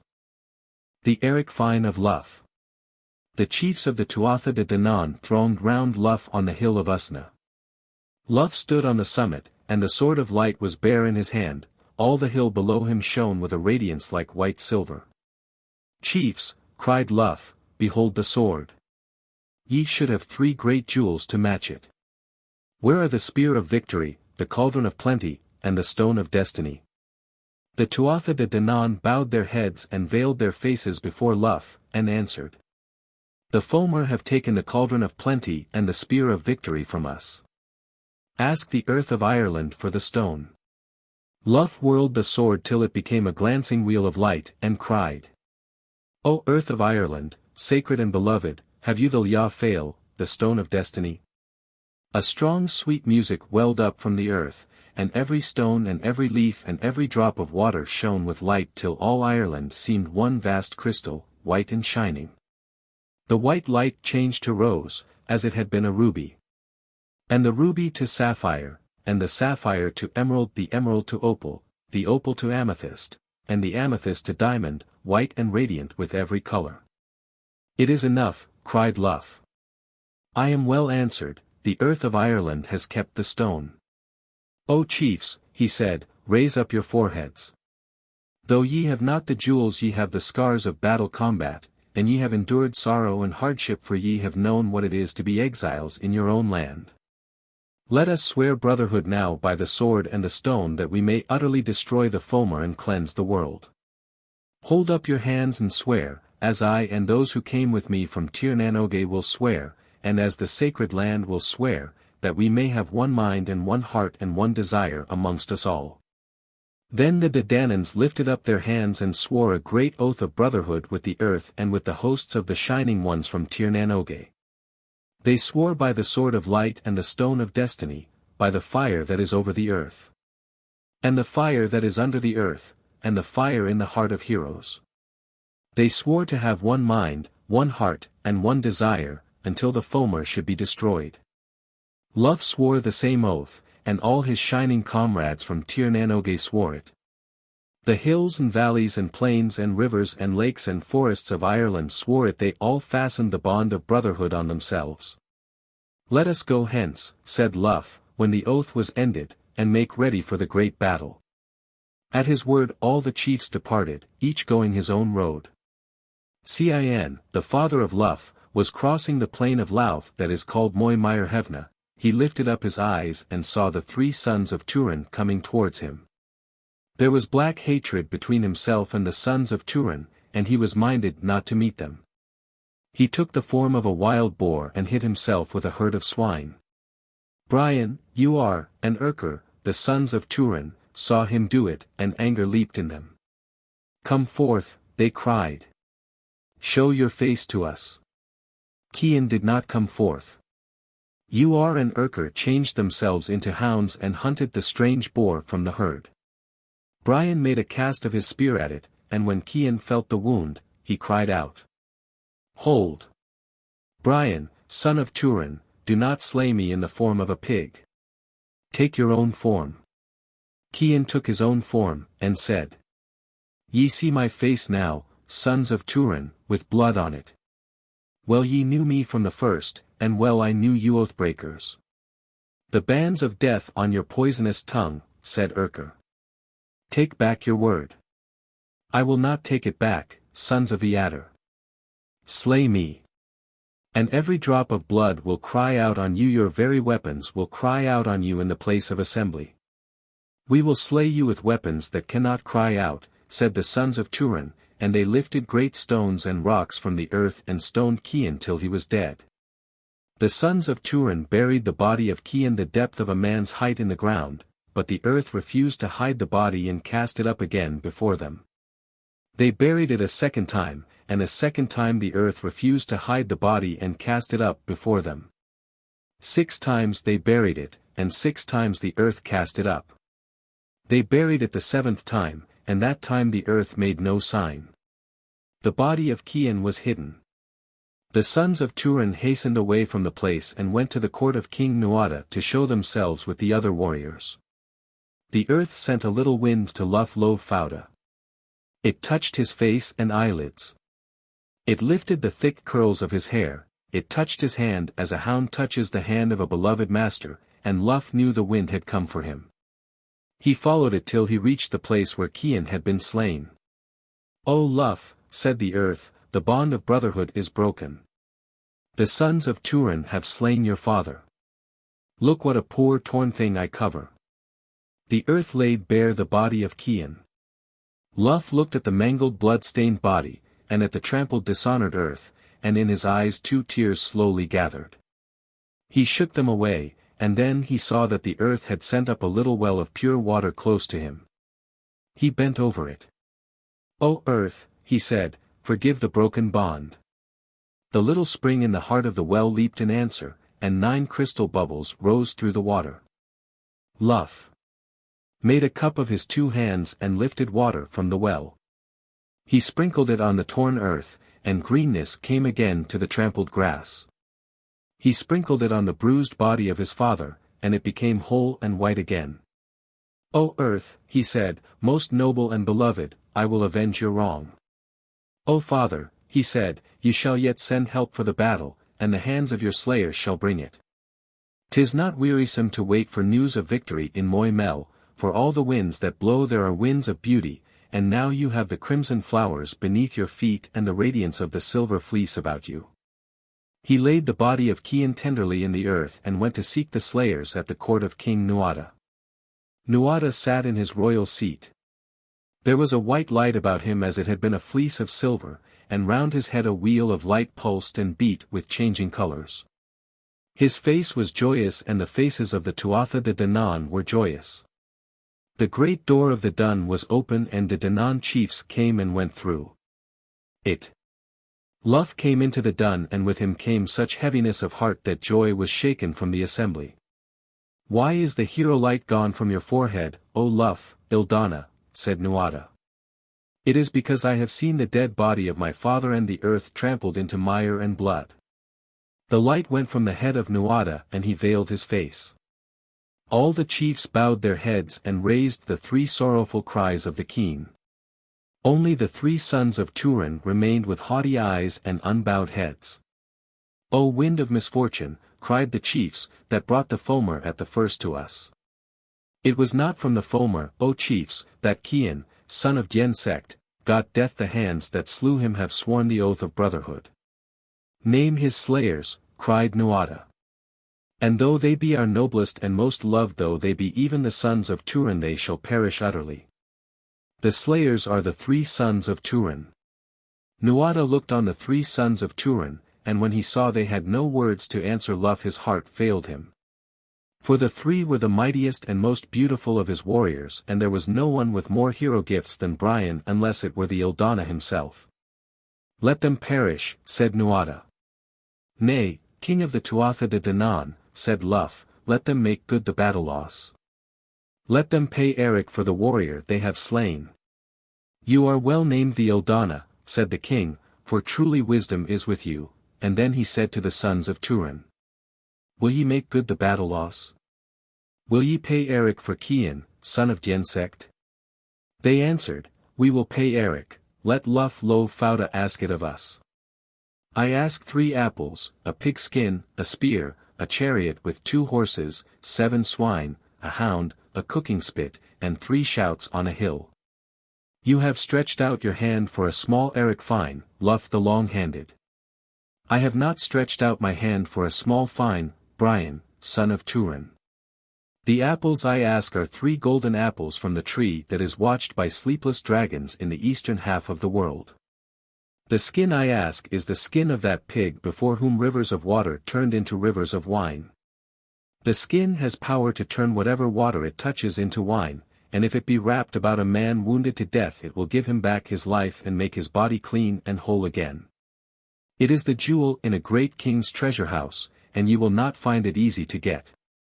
The spear I ask is the fiery victory giver that is kept in times of peace with its head sunk in a cauldron of magic water lest it should destroy the world.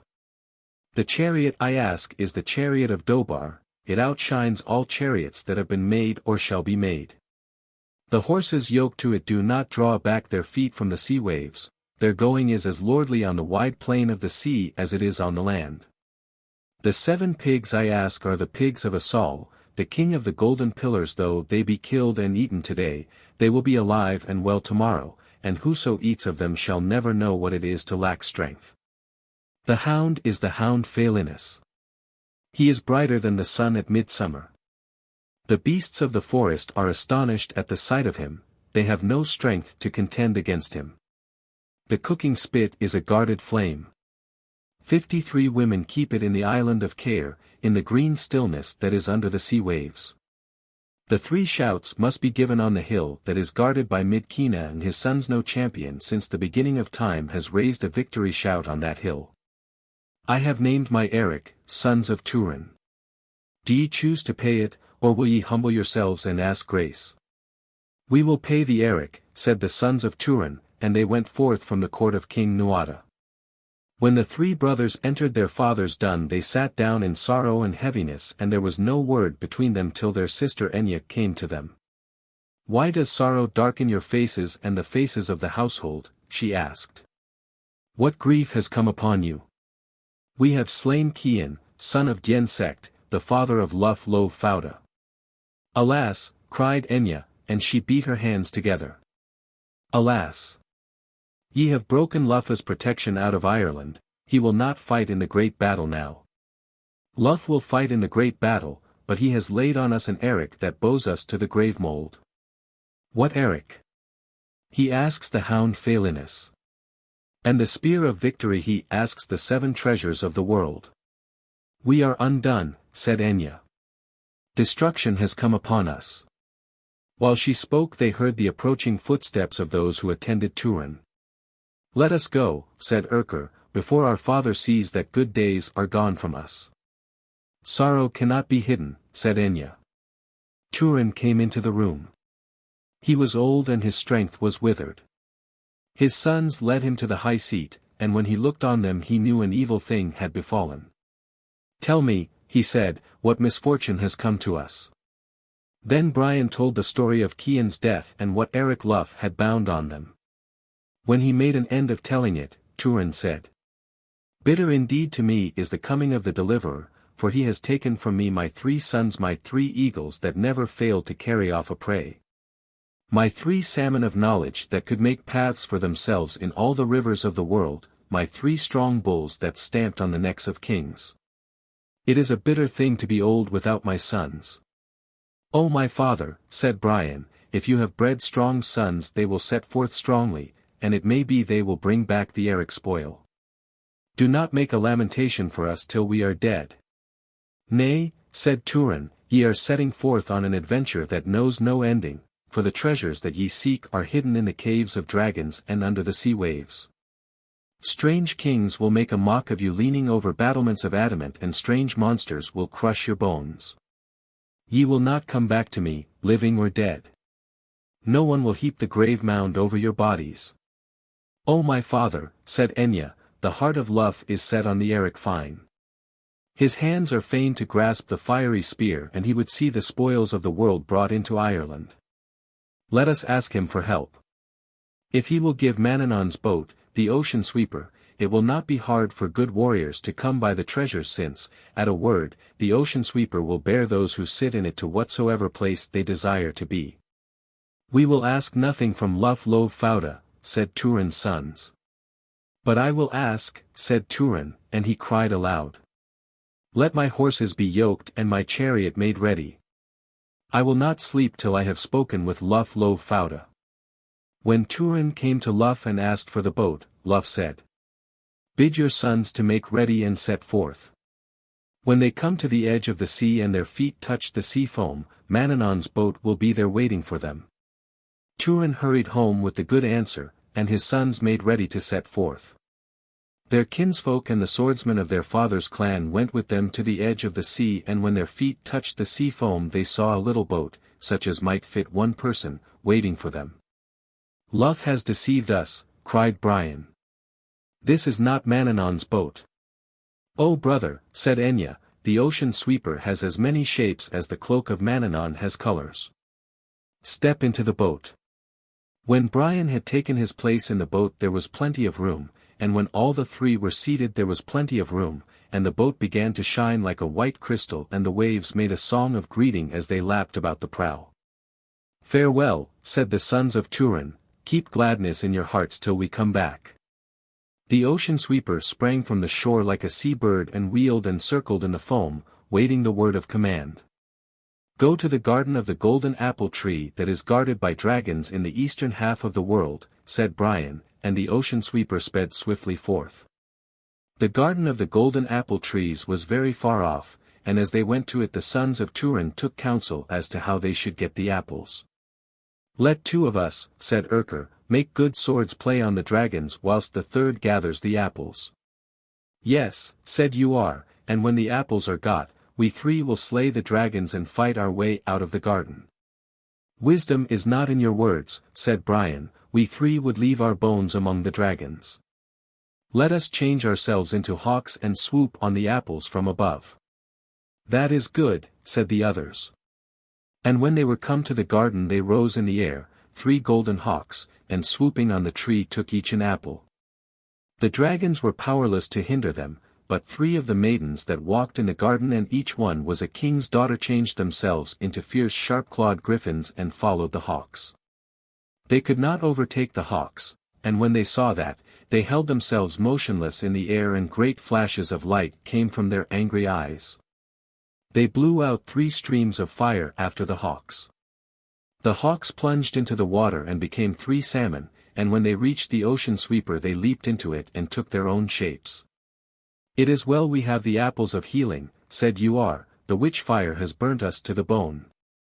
They healed themselves with the apples and set out to seek the other treasures. It is long and long they were seeking them. They had foam of the eastern world and foam of the western world under their prow. They saw the stars of the north and the stars of the south and the stars that are under the sea. They were searching through the blackness of night and the redness of dawn and all the colors of the day. They knew the singing wave that lifts adventurers to the heights of the world and the silent wave that casts them down to the hollows. It is long they were seeking the treasures. They got the spear of victory. They got the magic skin. They got the hound. They got the 7 swine. They got the chariot. Their hearts were filled with pride and stubbornness. Lugh, walking in Ireland by the sea, knew that the sons of Turin had the treasures, and he thought that they could too easily give the shouts on Midkeena's hill and be free of the Eric-Fine. He made a spell of forgetfulness to bring them back and take from their minds the memory of Midkina's hill. He stooped to lay the spell on the sea, and as he stooped a wave broke over his hands and a broken water reed tangled itself in his fingers. He lifted up the reed and straightened it. He remembered the little well with the 9 crystal bubbles, and the tenderness of the earth came into his heart. "O little reed," he said, "I will give the sons of Turin a chance. I will make another spell, and if, when it reaches them, they remember the wrong they did the earth, they will remember also the shouts on Midkina's hill." He made a spell that had memory and forgetfulness in it and laid it on the sea, and it became a wave and travelled unbroken till it reached the boat of Manannán. It rocked the boat softly, and the 3 sons of Turin remembered their father's house, but they had no sorrow for the wrong done to the earth, and forgetfulness of Midkina's hill came upon them. "A good welcome would we have now if we were in our father's house," said Brian, "and good would it be in the morning to slip our hounds for the chase." "And good would it be in the evening," said Urker, "to hear the sound of harps in our father's house. Let us go back to Ireland." "Go back to Ireland," said Brian to the ocean sweeper, and it leaped through the sea foam towards the sacred land. On a height that looked far over the sea stood Turin's watcher, his eyes on the horizon. Day and night, since the setting forth of Turin's sons, a watcher had stood there, looking seaward. Swift runners waited for his joy shout, and beacon fires stood ready for the flame. It was early morning, and the watcher saw the pale mists whiten and the sea stir itself and wrinkle. Suddenly a great star rose in the horizon. It flashed, and grew, and neared. The watcher knew the ocean sweeper. He leaped high for gladness of heart, and shouted, "They come! They come! Turin's sons are returning!" The cry was caught by the runners. They leaped and ran, and the joy fires leaped and sparkled, blood-red in the paleness of morning. The joy shout spread from mouth to mouth, and all that country rejoiced at the homecoming. Turin went down to the edge of the sea to greet his sons, and Enya went with him and all the folk of the clan. Right glad were the 3 brothers to set their feet on Irish land. They showed the strange spoils, the marvellous Eric-Fine they had brought for Lugh, and all that saw them wondered. News of the homecoming was sent to Lugh by swift messengers, and he said, "Let the sons of Turin come and count the Eric-Fine before me." The sons of Turin came before him, and with them came singing men and singing women and swordsmen and chariots and horsemen. Brian counted out the Eric-Fine before Lugh. Then Lugh said, "Good are the things ye have brought, but ye have not brought the full Eric. Where is the cooking spit that is aflame under the sea wave?" Then recollection came upon the sons of Turin, and they cried out, "We are undone. We have not given the shouts on Midkina's hill, we have not the flame that is under the sea wave." Shame burnt in the faces of all their kinsfolk because the sons of Turin had not the full Eric, and they said, "Give the ocean sweeper again, O Lugh, and the sons of Turin will pay the Eric in full." "Nay," said Lugh, "I lent the boat at first that the battle loss of Cian might be made good in the great fight. The loss is made good." He bent his eyes on the sons of Turin, and said, "Ye are here now because my spell has brought you. I laid a spell of forgetfulness upon the sea, but the earth put with it a spell of remembrance, and if ye had remembered the wrong ye did the earth, ye would have remembered the shouts on Midkina's hill. And easily would ye have given them since ye had the spear of victory, the skin of healing, and the apples of life. Now ye must fare forth without these treasures and without the boat of Manannán, and whatsoever ye win ye will win solely by the strength that is in yourselves." Then said Brian, "It is well named you are, Lugh the long-handed.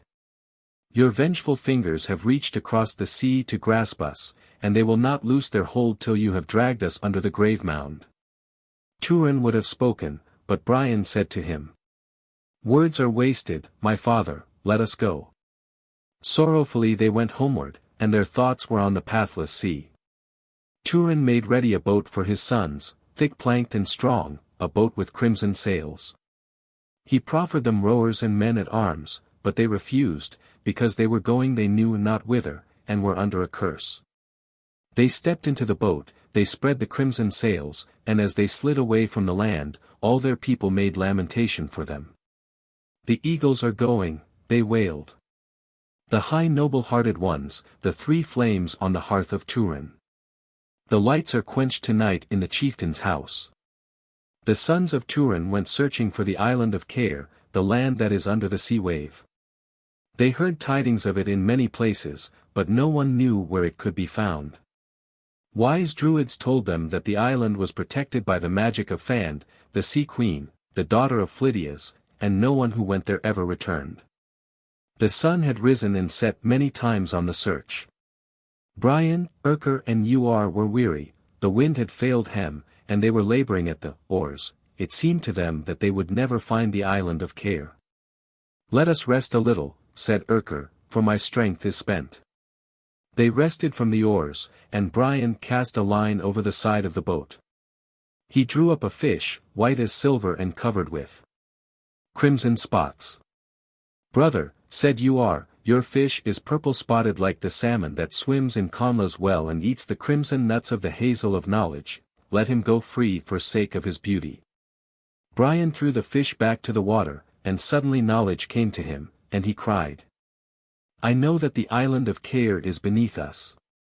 He jumped into the water and became a white stone, falling, till he reached the land that is under the sea. It was a goodly land, and Brian took his own shape and walked through its starry meadows till he came to the palace of the guarded flame. He entered it and found many beautiful maidens singing and broidering golden flowers on mantles for the daughter of Phlydias. In the midst of them leaped and shone the guarded flame. Brian spoke no word when he entered, and the maidens did not lift their eyes to look at him. He took the flame in his 2 hands and turned to leave the palace. The maidens burst out laughing. "You are a brave man," they said, "and since the flame does not burn you, keep it. We have a flame for every day in the year, and you are the bravest champion and the handsomest that ever came to look at us broidering cloaks for the sea queen." "O maidens," said Brian, "may every day in the year bring you fresh laughter and delight, and if good wishes can reach you from the country above the sea floor, ye will have mine every day I live, and farewell now. And my 1,000 blessings with you." He rose through the water till he came to where his brothers were and climbed into the boat. When the flame came above the water it changed into a cooking spit, and Brian laid it carefully in the boat. "Our luck," he said, "is like sunshine in midwinter, soon come, soon gone. Let us hasten to Midkina's hill." Midkina's hill was very high and green. It rose almost straight out of the sea. Only on one side could it be climbed. On that side Midkina and his 3 sons were. It was a great fight that the sons of Turin made with the champions of the hill. They were like fierce eagles contending together, and like bulls whose tramplings shake the earth. The demons of the air and the fierce creatures that live under the earth gathered to watch them fighting, and no one ever traveled over the 9 ridges of the world to look at a fight that was better than that fight. Brian and his brothers got the victory over Midkina and his sons. They left them dead on the hill, but they themselves had barely strength to give the 3 shouts. When they had given the shouts, weakness came on them, and they fell down and could not rise. Then Uar saw the demons of the air that have no pity and the fierce ones from under the earth watching him, and he said, "O my brothers, I would we were in our own country, lying on a hillside there, for the Irish hills are gentle. And every wind that blows on them is full of peace." "We have no part in Ireland," said Brian, "for we have broken the great oath." "My grief," said Urker. "My bitter sorrow that we shall never see the sacred land again." While he spoke, a little wind came out of Ireland. It was very soft and gentle. It touched the sons of Turin, and there was so much healing in its touch that they rose up and stood on their feet. "It is a wind surely from Ireland that has come to us," said Urker. "Let us make haste while we have strength and get to the boat." They got down to the boat. They took the fastenings from it. They hoisted slowly the crimson sails, and the little wind strengthened itself and filled the sails and kept the boat before it till the hills of Ireland showed themselves like pale clouds. "My blessing on the hills," said Brian, and because he had the most strength he lifted up his brothers to get sight of the Irish land. "It is good," they said, "to see Ben Adair, our eyes were never more glad of it, and let us steer now to the haven where our father's house is." Turin's watcher saw them afar off and raised the shout for them, and their kinsfolk and comrades waded into the sea and drew the boat to land. They lifted up the sons of Turin and would have carried them into their father's dun, but Brian said to them, "Lay us all three on the green grass, for we are hurt past any hope of healing. And send swift runners for Lugh that we may say to him before we die, the sons of Turin have paid you the full Eric." The three were laid on the green grass, and Enya, their sister, tended them, and the leeches and healers of their clan ministered unto them. Turin, their father, sat on the earth beside them. He was putting together, in his mind, words to say to Lugh. When Lugh came, he was so fair and had such radiance about him that it seemed to everyone he must have come newly out of Tir nan Oge. Turin bowed himself before Lugh, and said, "O mighty one, my sons have paid your Eric in full, and never since the mountains lifted their heads above the waters has such an Eric been asked for or paid. Grant now the skin of healing, that my sons may live." Lugh came to where the sons of Turin were lying. He looked at them. There was neither pity nor anger in his face. "My brothers," he said, "life is either a king's robe or a beggar's cloak. Do ye desire to live?" The sons of Turin raised themselves and their hero souls came back to them, so that they stood on their feet and cared not for their wounds. "Ildana," they said, "we salute you.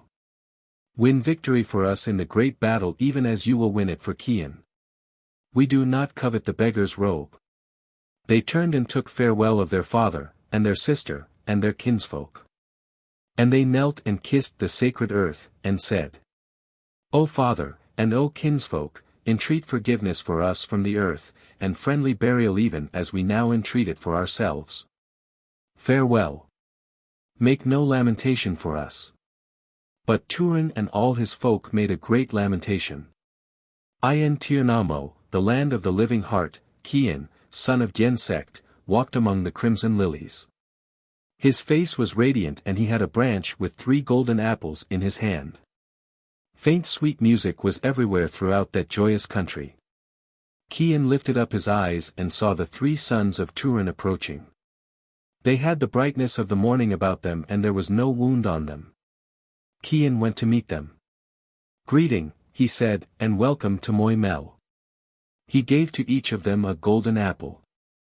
And when Brian, Uar, and Urker had tasted of those apples they knew everything that had ever happened in the world and everything that would happen. They knew that the Fomor would be defeated in the great battle, they knew the words of the peace chant that Bridget would sing. Peace up to heaven. Heaven down to earth. The earth under heaven. Strength to every one. "O Cian, dear comrade," said the sons of Turin, "it is not hard to wait for news of victory in Moy Mell. The great battle. It Samhain time, the Dagda, Ogma, and Nuada sat together in the place that is called the Plain of Assembly. It was early in the day and the dew was still on the grass. They saw Angus coming towards them. His hair was wound about 2 discs of shining gold, and he had on a cloak the color of an amethyst. As he walked he brushed the dew in little pearls from the grass. The puka trotted beside him in the shape of a spotted fawn. Angus was singing. Ships are sailing. O'er height and hollow. Sea hounds, lift your heads and follow. Why are you so merry? Asked the Dagda. Because I have good news, said Angus. The people of the Fomor are coming in black-hulled ships. Balor has sworn to tow the sacred land behind him and drop it into the blackness of the sea. I had 1,000 ships and 10. The sea waves kissed my feet. Angus, said the Dagda, I think your mirth unseemly. Lugh didn't he only laughed. Where did you see Lugh? Asked Ogma. I saw him near the wood of Femin. He had a great white hound straining in a leash war dog. There will be good hunting when the Fomor show themselves. Come, Puka. The Puka skipped up to him, and Angus went away singing. I had a white hound crowned with gold. 3 champions sought him oversea. Oh, he'll be young when the world is old. Following me. Sound the great war horn. Said Nuada, so that all may know to prepare for the battle. Ogma put the mighty trumpet to his lips and blew a champion blast. When the echoes of it died away, the 3 waves thundered round Ireland. Look at the hills, said the Dagda. A glancing flame shone like a jewel on the forehead of every hill in Ireland.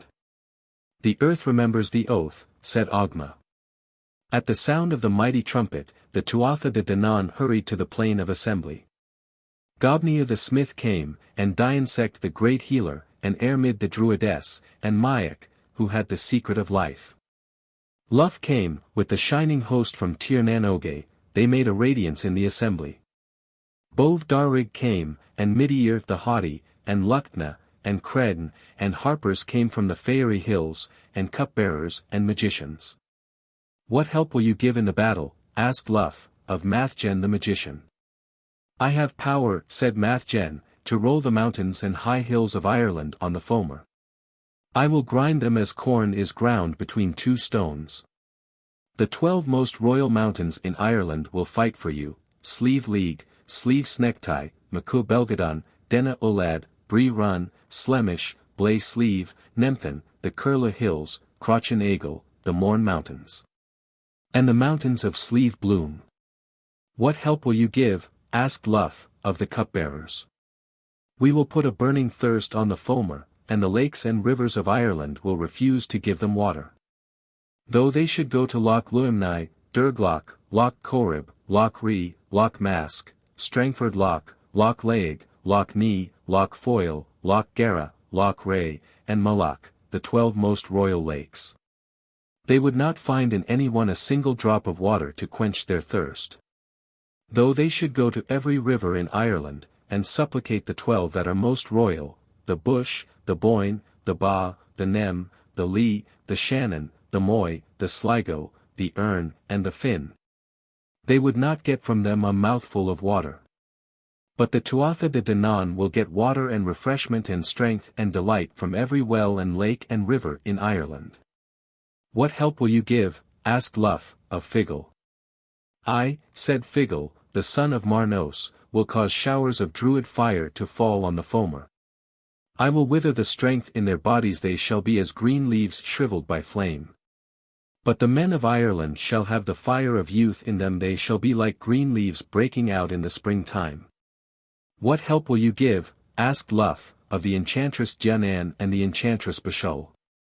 They said, we will put enchantment on withered sticks and on sods of grass and on the stones of the earth, and they will become a terror to the foamer. They will become a multitudinous bewildering host. What help will you give? Asked Lugh, of Carpri the poet, son of Etain, and Carpri said, I will stand on the top of a mountain before sunrise. I will have in my hands a thorn of cursing and a stone of malediction. The wind will be blowing from the north, and I will have my back to a thorn tree. I will make a satire on the foamer.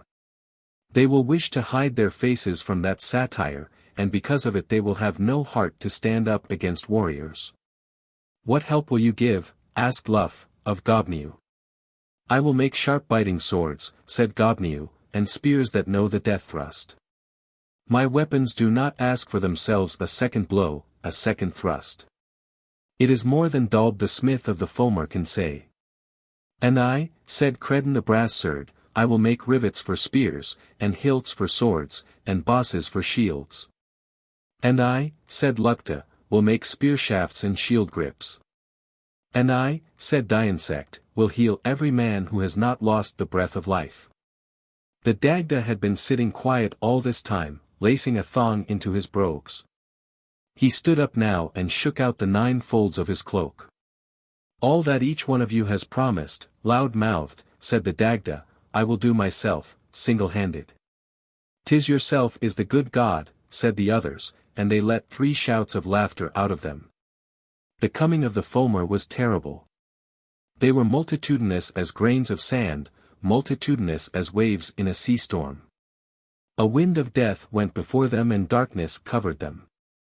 The Tuatha De Danann drew brightness to themselves and went into the battle. Lugh did not go into the battle, because it was known that Balor would not fight till near the end. Lugh waited for Balor. He sat on a great hill, and below him the hosts contended.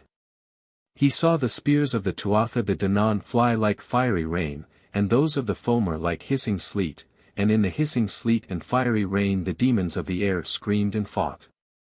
At times the Fomor drove back the Tuatha De Danann. At times the Tuatha De Danann prevailed against the Fomor. It was so until the night came and put an end to fighting.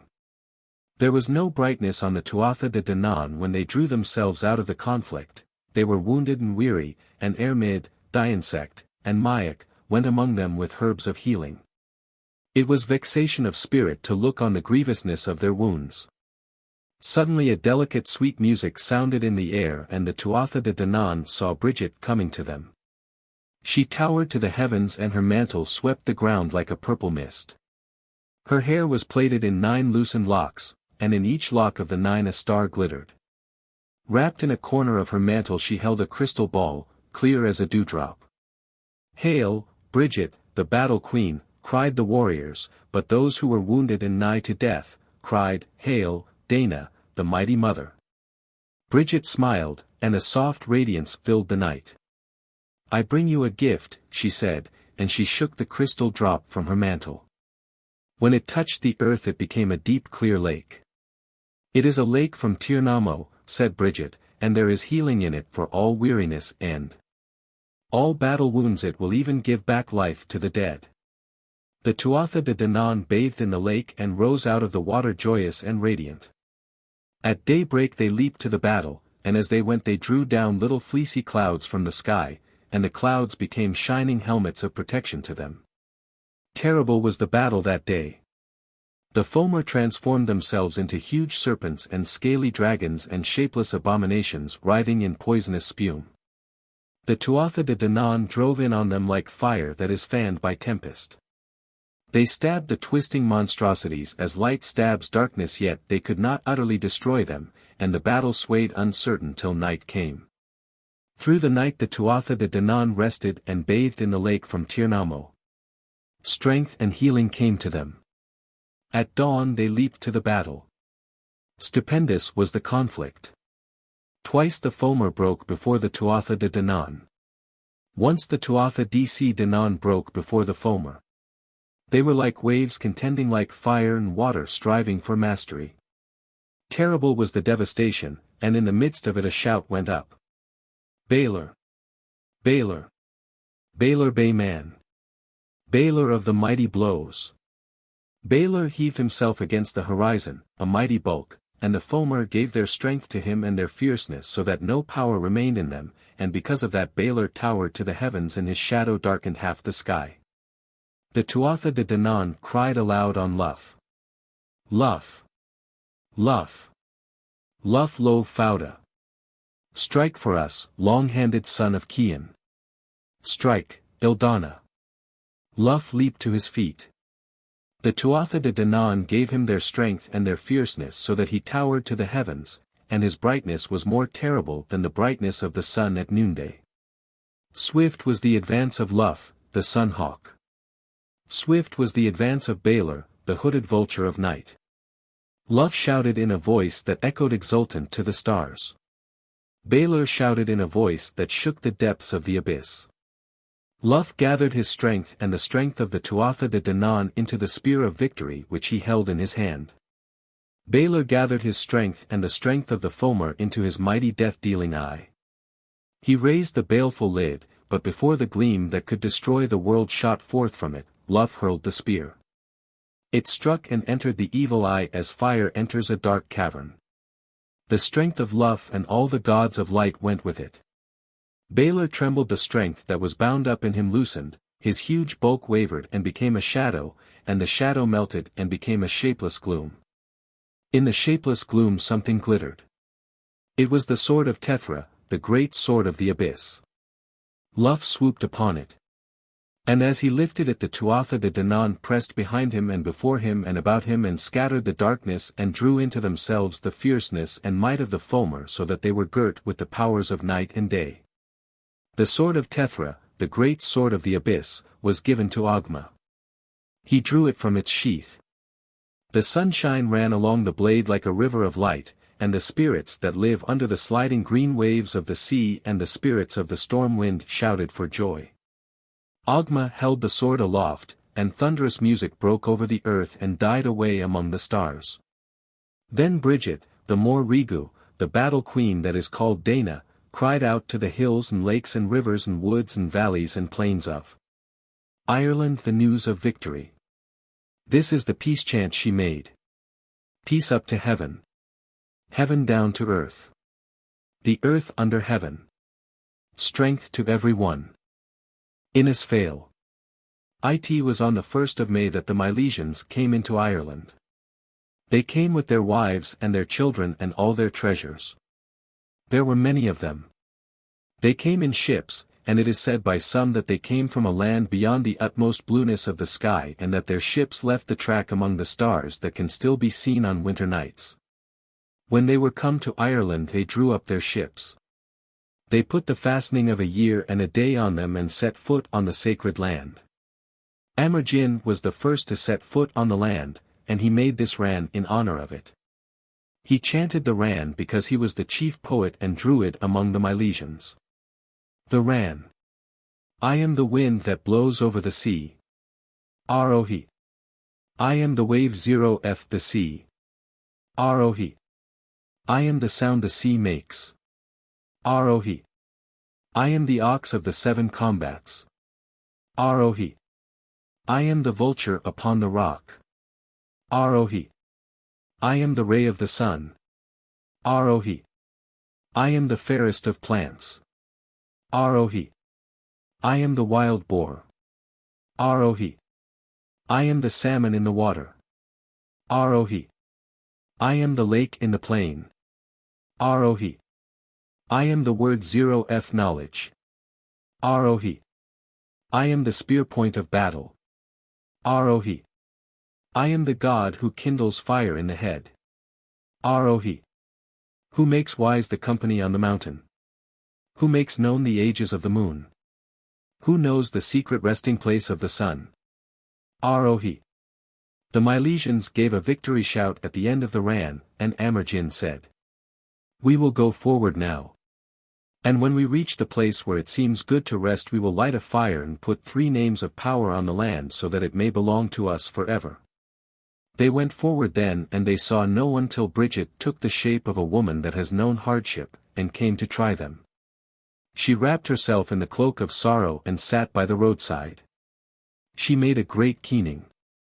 O woman, said Amergin, why is there such heavy sorrow on you, and why do you make such a shrill keening?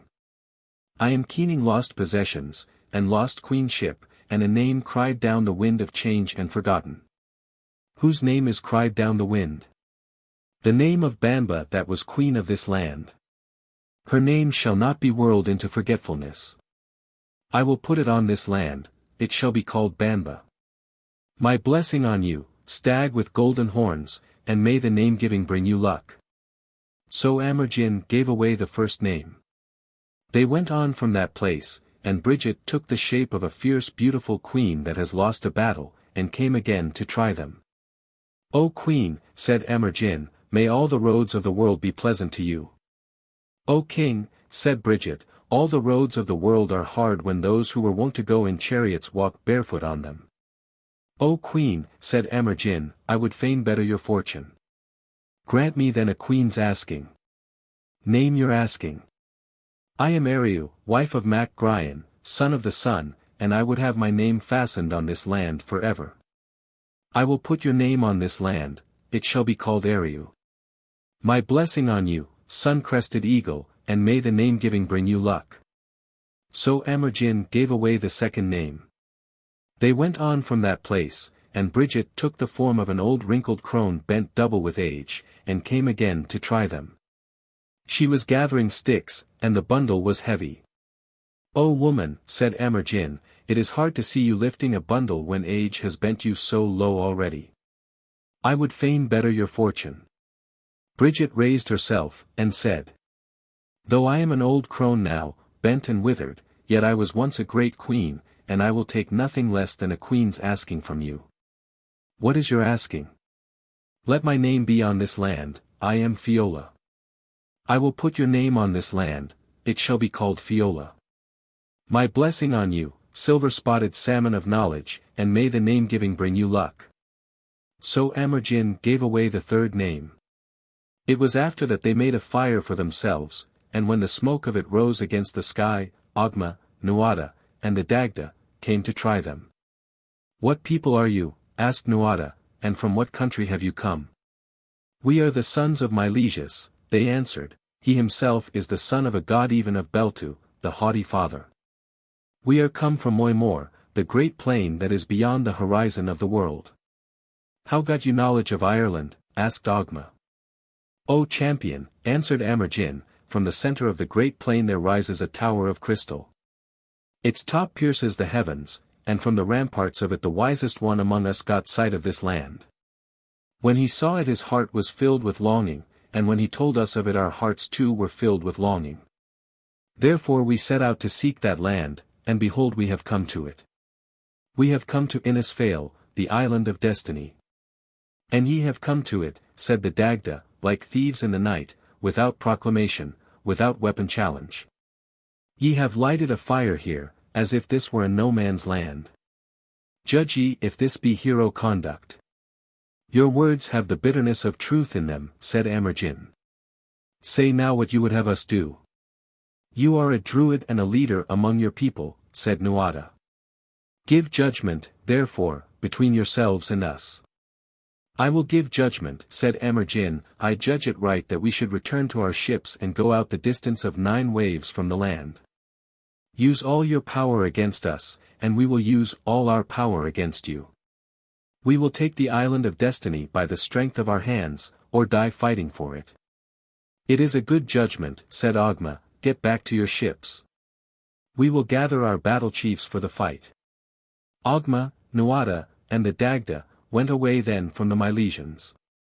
The Milesians began to put out the fire they had kindled, and as they were quenching the embers, Bridget threw her mantle of power about her and came to the Milesians in her own shape.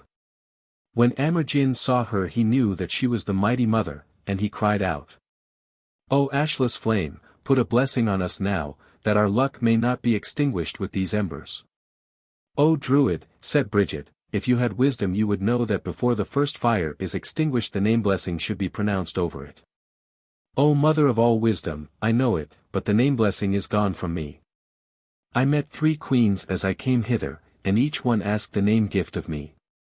They were queens discrowned, I could not put refusal on them. Bridget began to laugh then, and she cried. O Amergin, you are not counted a fool, yet it seems to me that if you had much wit you would know the eyes of Bridget under any cloak in the world. It was I, myself, who asked the name gift from you 3 times, and got it. Do not ask a 4th blessing from me now, for I have blessed you 3 times already. She stooped and lifted a half-quenched ember from the fire. She blew on it till it became a golden flame till it became a star. She tossed it from one hand to the other as a child tosses a ball. She went away laughing. The Milesians went back to their ships. They put the distance of 9 waves between themselves and the land. The Tuatha de Danann loosed the foamer on them, and a mighty tempest broke about their ships. Great waves leaped over them and huge abysses of water engulfed them. The utmost power of the Milesians could not bring the ships a hair's breadth nearer to the shore. A terrible wind beat on them. Ireland disappeared.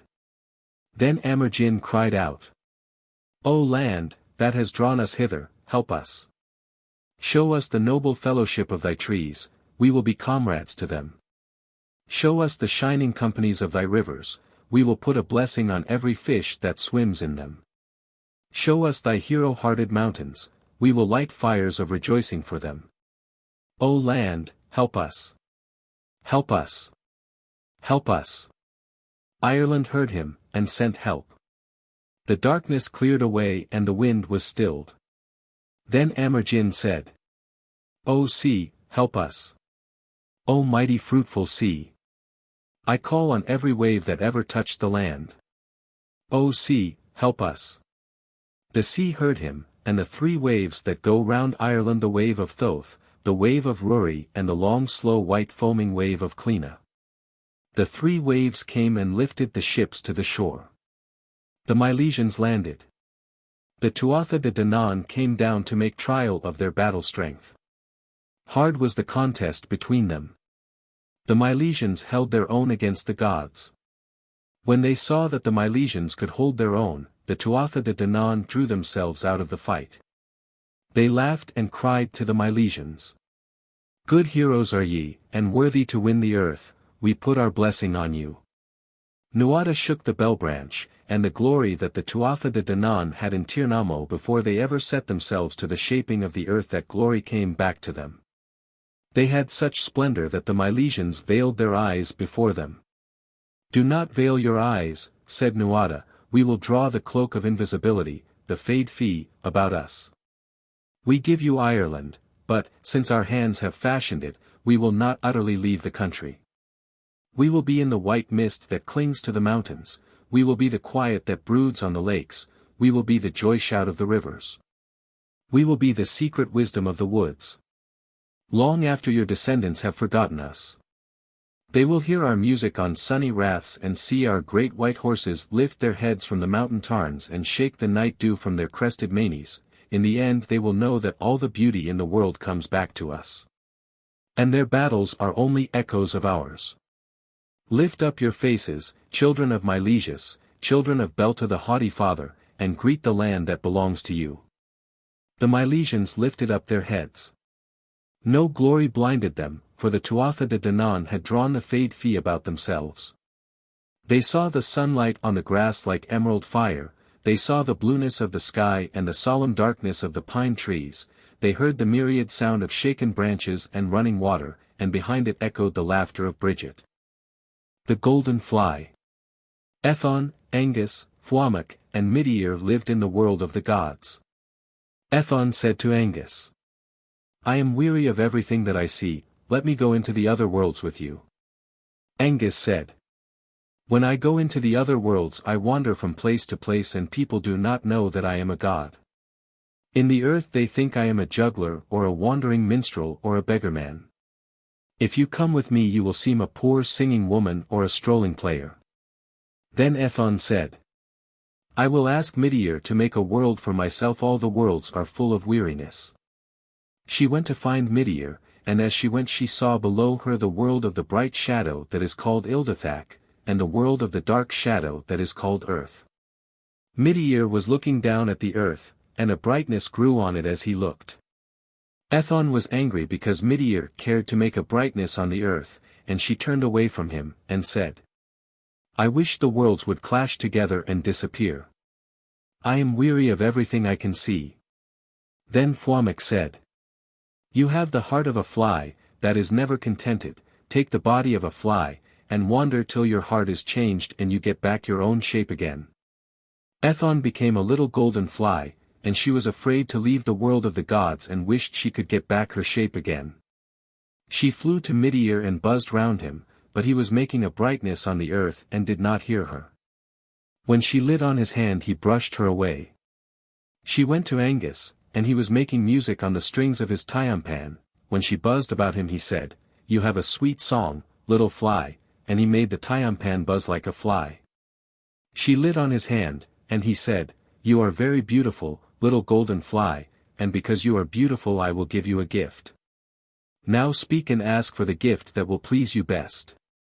Then Ethon was able to speak, and she said, "O Angus, give me back my shape again. I am Ethon, and Fuamach has changed me into a fly and bidden me wander till I get back my shape." Angus looked sadly at the little golden fly, and said, "It is only in Ildathak that I am a shape changer. Come with me to that land and I will make a palace for you, and while you are in it you will have the shape of Ethon." "I will go with you," said Ethon, "and live in your palace." She went with him, and he brought her into a beautiful palace that had all the colors of the rainbow. It had 4 windows to it, and when she looked out of the window to the west she saw a great wood of pine trees and oak trees and trees that had golden apples. When she looked out of the window to the north she saw a great mountain shaped like a spear, and white like flame, and when she looked to the south she saw a far-stretching plain with many little gleaming lakes. But the window to the east was fast closed, and Angus said she must never unbar it. Ethon was happy for a long time in the Rainbow Palace, and Angus came and played to her and told her tales of all the worlds. But at last the old longing came to her and she grew weary of everything she could see. "I wish the walls of the palace would fall and the trees wither," she said, "for they are always the same." She went to the window in the east and unbarred it. She saw the sea outside it, wind-driven and white with foam, and a great wind blew the window open and caught Ethon and whirled her out of the palace, and she became again a little golden fly. She wandered and wandered through the world of the bright shadow that is called Ildathak till she came to the world of the dark shadow that is earth, and she wandered there for a long time, scorched by the sun and beaten by the rain. Till she came to a beautiful house where a king and queen were standing together. The king had a golden cup full of mead and he was giving it to the queen. Ethon lit on the edge of the cup, but the queen never saw the little golden fly, and she did not know that it slipped into the mead, and she drank it with the mead. Afterwards there was a child born to the queen, a strange beautiful child, and the queen called her Ethon. Every one in the palace loved the child and tried to please her, but nothing pleased her for long, and as she grew older and more beautiful they tried harder to please her, but she was never contented. The queen was sad at heart because of this, and the sadness grew on her day by day, and she began to think her child was of the deathless ones that bring with them too much joy or too much sorrow for mortals. One day Ethon said the queen's singer had no songs worth listening to, and she began to sing one of her own songs. As she sang, the queen looked into her eyes and knew that Ethon was no child of hers, and when she knew it she bowed herself in her seat and died. The king said Ethon brought ill luck, and he sent her away to live in a little hut of woven branches in a forest where only shepherds and simple people came to her and brought her food. She grew every day more beautiful and walked under the great trees in the forest and sang her own songs. One day the king of all Ireland came riding by. His name was Iaki, and he was young and beautiful and strong. When he saw Ethon he said, "No woman in the world is beautiful after this one," and he got down from his horse and came to Ethon. She was sitting outside the little hut and combing her hair in the sunshine, and her hair was like fine gold and very long. "What is your name?" said the king, "and what man is your father?" "Ethon is my name," said she, "and a king is my father." "It is wrong," said Iaki, "that your beauty should be shut in this forest. Come with me and you shall be the High Queen of Ireland." Then Ethon looked at Iaki, and it seemed to her that she had known him always. She said, "I have waited here for you and no other. Take me into your house, High King." Iaki took her with him and made her his queen, and all the country that he ruled was glad because the High Queen was so beautiful. Iaki made a wonderful house for her. It had 9 doors of carved red yew, and precious stones were in the walls of it.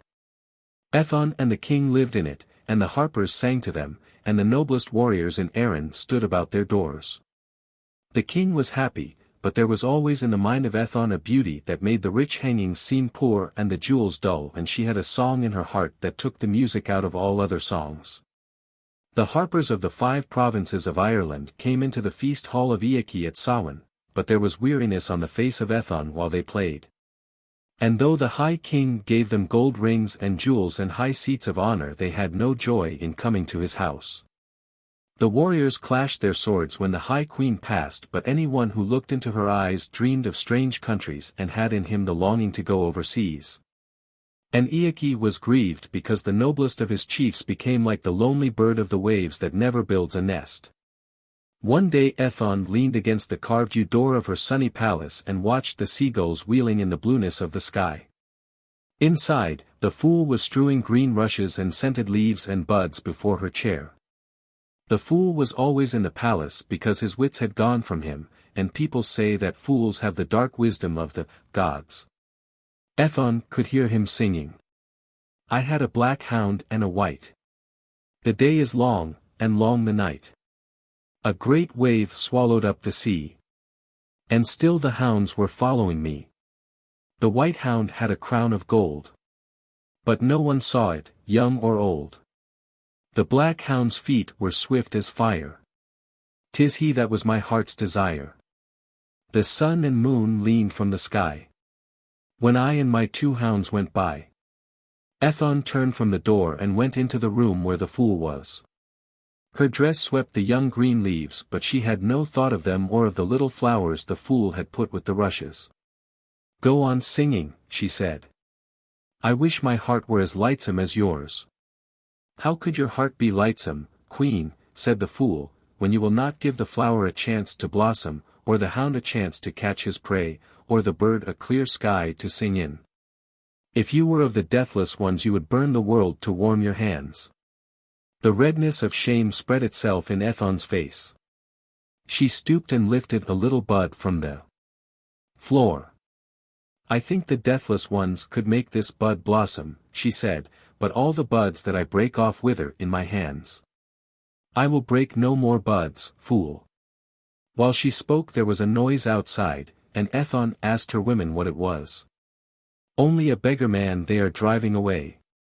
He says he is a juggler and can do tricks. Let him stay, said Ethon, and I will see his tricks.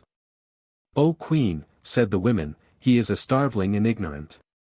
How could he please you when Inkar, the king's juggler, did not please you? Let the man stay, said Ethon, if he has the will to please me he will please, and tonight Inkar will please me too. She stepped out through the carved yew door and bade the beggar man do his tricks. He was clumsy and his tricks were not worth looking at, but the queen gave him a ring from her finger and the little bud she had in her hand, and said, Stay here tonight and the king's juggler will teach you good feats. The beggar man put the ring in his bosom, but he kept the bud in his hands, and suddenly it blossomed into a rose, and he plucked the petals apart and flung them into the air, and they became beautiful white birds, and they sang till every one forgot the sky above them and the earth beneath them with gladness. But Ethon put her hands before her eyes and the tears came through her fingers. The birds circled away into the air, singing, and when the people looked for the beggar man he was gone. Ethon called after him, Angus, Angus. Come back, but no one answered, and there was only the far-off singing of the birds. That night the king's juggler did feats with golden balls and with whirling swords, and Ethon praised him so that for gladness he thought of new feats. And while the people were shouting with delight a tall dark man in the robes of a foreigner came into the hall. Now the king loved to speak with men from far countries, and he called the stranger to him, and said, What knowledge have you, and what skill is in your fingers? I know, said the stranger, where the sun goes when the earth does not see it, and I have skill in the playing of chess. Gladness was on the king when he heard of the chess playing, for he himself had such skill that no one could beat him. I will play a game with you, he said. Let the chessboard be brought. O king, said the attendants, there is only the queen's chessboard, and it is locked away because she said it was not beautiful. I will go myself for the board, said the king, and he rose up to get it. The stranger brought out a chessboard that had the squares made of precious stones brighter than any stones of the earth, and he set the men on it. They were of gold and ivory, but the ivory was whiter than the whiteness of a cloud and the gold brighter than the sunset. I will give you this board in exchange for yours, he said to the queen. No, said Ethon, the board that Iaki made for me I will keep. I will make something for you, too, said the stranger. I will make worlds for you. Ethon looked into his eyes, and she remembered the world of the gods, and Midir, and Angus, and Fuamak, and how she had been a little golden fly. O Midir, she said, in all the worlds I would be nothing but a little fly. I have wandered far, but I have learned wisdom at last from a fool. I am going to make a world for myself. As she was speaking Iaki came back with the board. The first game's on my board, said Midir, the last on yours. Be it so, said Iaki. Midir began to set out the men. What are we playing for? Said Fachi. Let the winner decide, said Midir. Iaki won the first game, and he asked for 50 horses out of Fairyland. I will get them, said Midir, and they played again. Iaki won, and he said. I will ask for 4 hard things. Make a road over Mom Lamraid, clear Might of stones, cover the district of Tethra with rushes.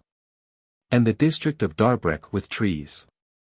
When you rise in the morning, stand on the little hill near your house and you will see all these things done, said Midir.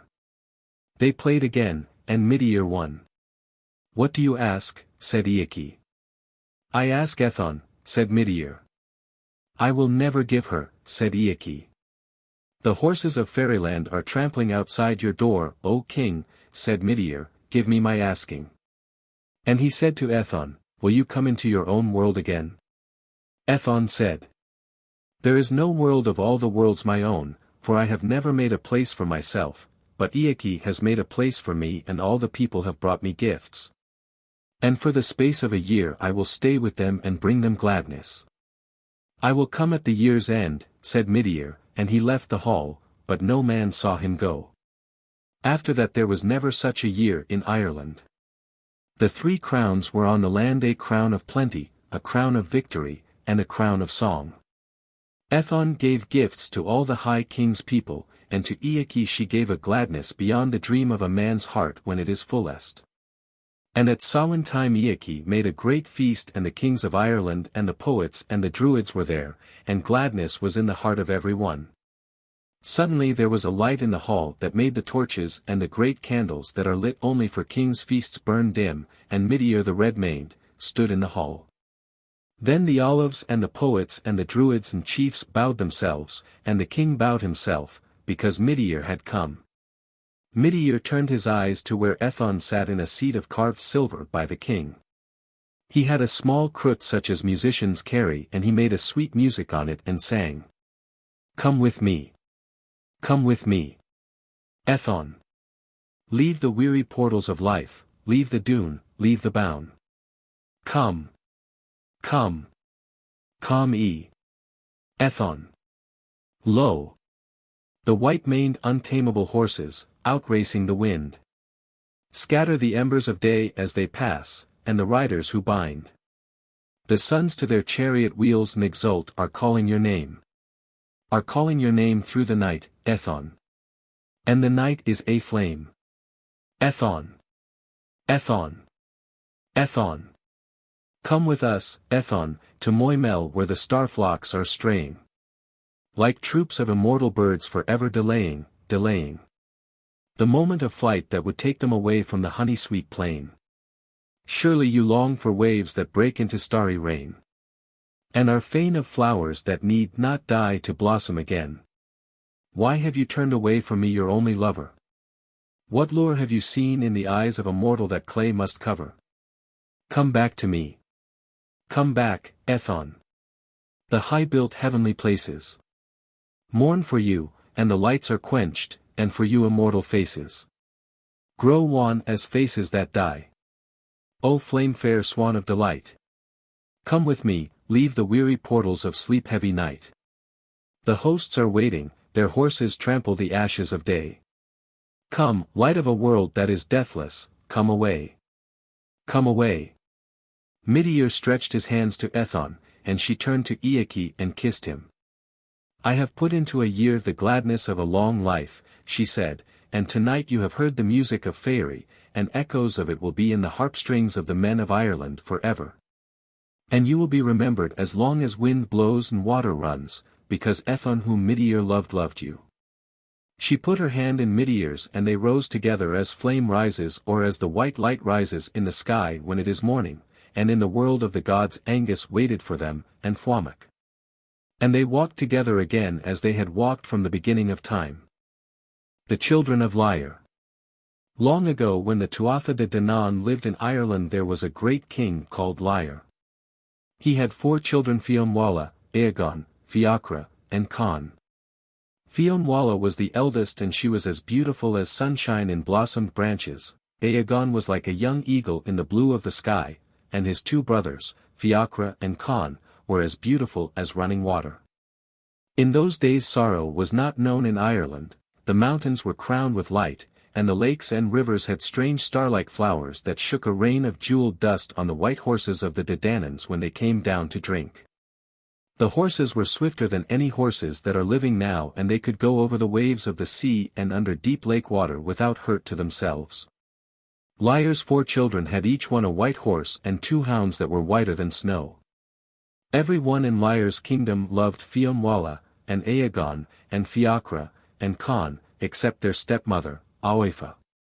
She hated them, and her hatred pursued them as a wolf pursues a wounded fawn. She sought to harm them by spells and witchcraft. She took them in her chariot to the lake of Darvra in Westmeath. She made them bathe in the lake, and when they were coming out of the water she struck them with a rod of enchantment and turned them into 4 white swans. "Swim as wild swans on this lake," she said, "for 300 years, and when that time is ended swim 300 years on the narrow sea of the Moyle.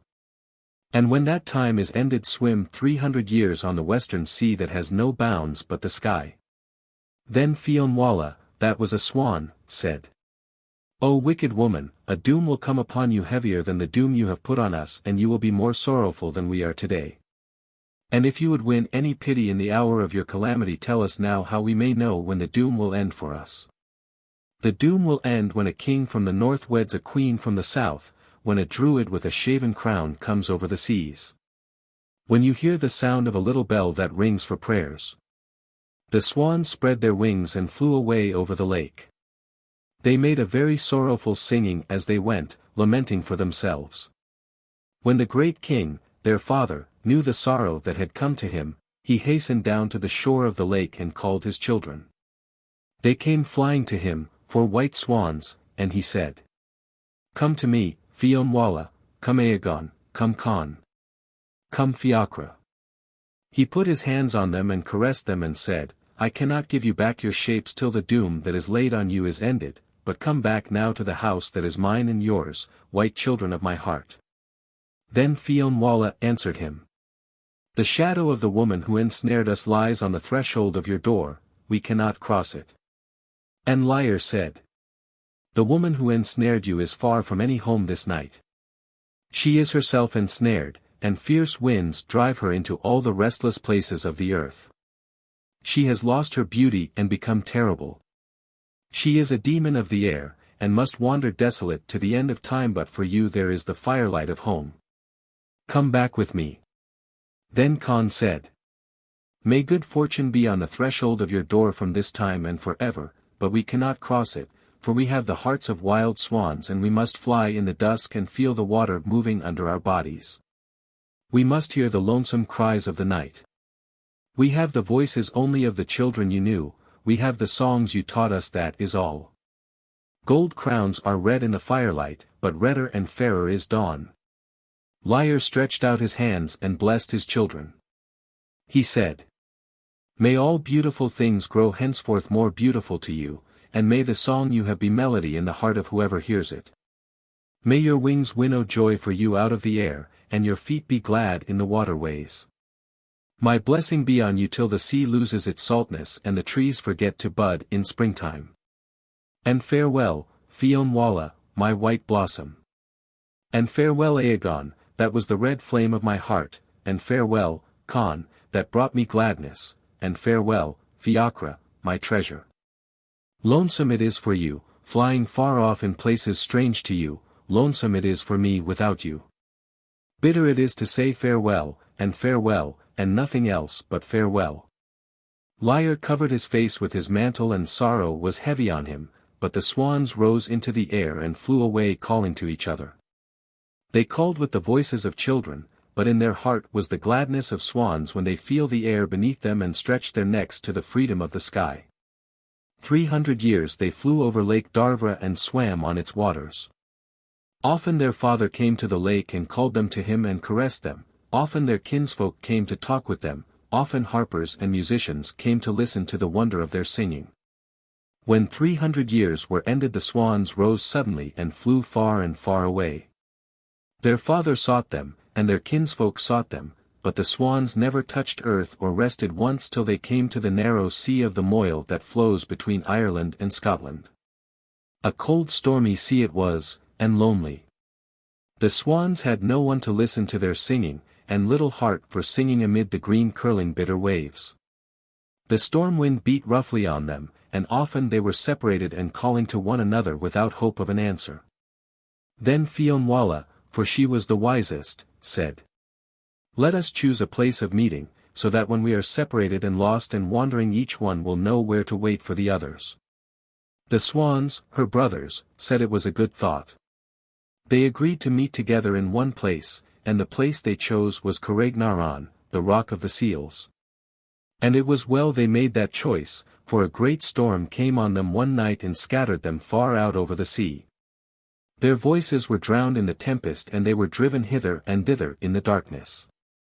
In the pale morning Fionnuala came to the Rock of the Seals. Her feathers were broken with the wind and draggled with the sateness of the sea, and she was lamenting and calling on Aegon and Fiachra and Con.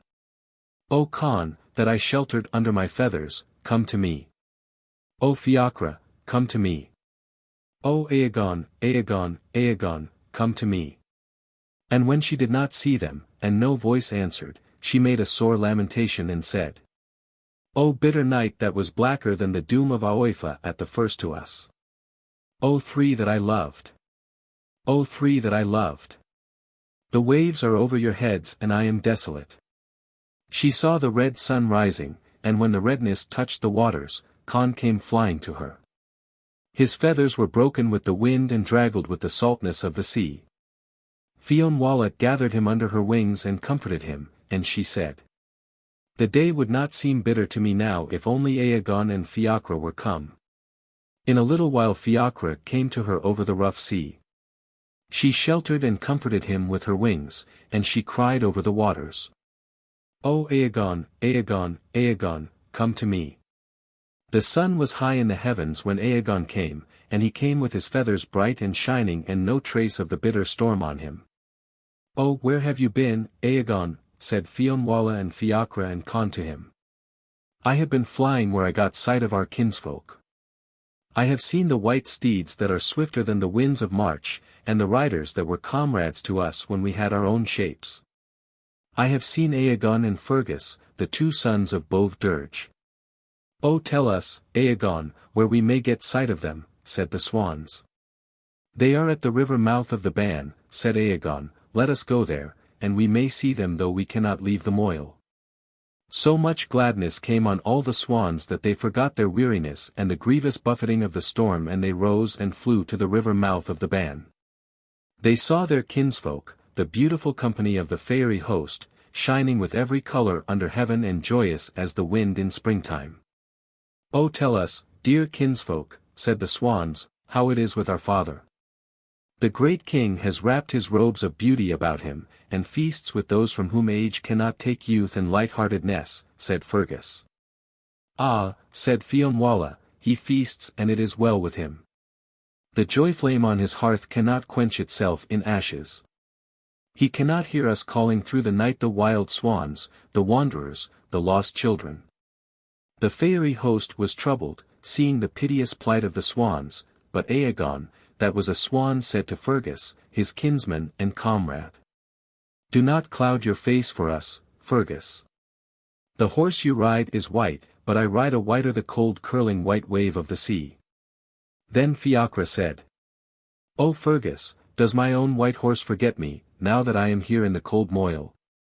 And Con said, "O Fergus, tell my two hounds that I will come back to them some day." The memory of all beautiful things came on the swans, and they were sorrowful, and Fionnuala said, "O beautiful comrades, I never thought that beauty could bring sorrow, now the sight of it breaks my heart." And she said to her brothers, "Let us go before our hearts are melted utterly." The swans went over the Moyle then, and they were lamenting, and Fionnuala said, "There is joy and feasting in the house of Lir tonight, but his 4 children are without a roof to cover them. It is a poor garment our feathers make when the wind blows through them, often we had the purple of king's children on us. We are cold tonight, and it is a cold bed the sea makes, often we had beds of down with broidered coverings. Often we drank mead from gold cups in the house of our father, now we have the bitterness of the sea and the harshness of sand in our mouths. It is weariness, oh, a great weariness to be flying over the moil. Without rest, without companions, without comfort. I am thinking of Angus tonight, he has the laughter of joy about him forever. I am thinking tonight of Manannán, and of white blossoms on silver branches. O swans, my brothers, I am thinking of beauty, and we are flying away from it forever. The swans did not see the company of the fairy host again. They swam on the cold stormy sea of the Moyle, and they were there till 300 years were ended. It is time for us to go, said Fionnuala, we must seek the western sea. The swans shook the water of the Moyle from their feathers and stretched out their wings to fly. When they were come to the western sea there was sorrow on them, for the sea was wilder and colder and more terrible than the Moyle. The swans were on that sea and flying over it for 300 years, and all that time they had no comfort, and never once did they hear the footfall of hound or horse or see their fairy kinsfolk. When the time was ended, the swans rose out of the water and cried joyfully to each other. Let us go home now, the time is ended. They flew swiftly, and yet they were all day flying before they came to the place where Lir had his dwelling. When they looked down they saw no light in the house, they heard no music, no sound of voices. The many-colored house was desolate and all the beauty was gone from it. The white hounds and the bright horses were gone, and all the beautiful glad-hearted folk of the sidhe. Every place is dark to us, said Conn, look at the hills.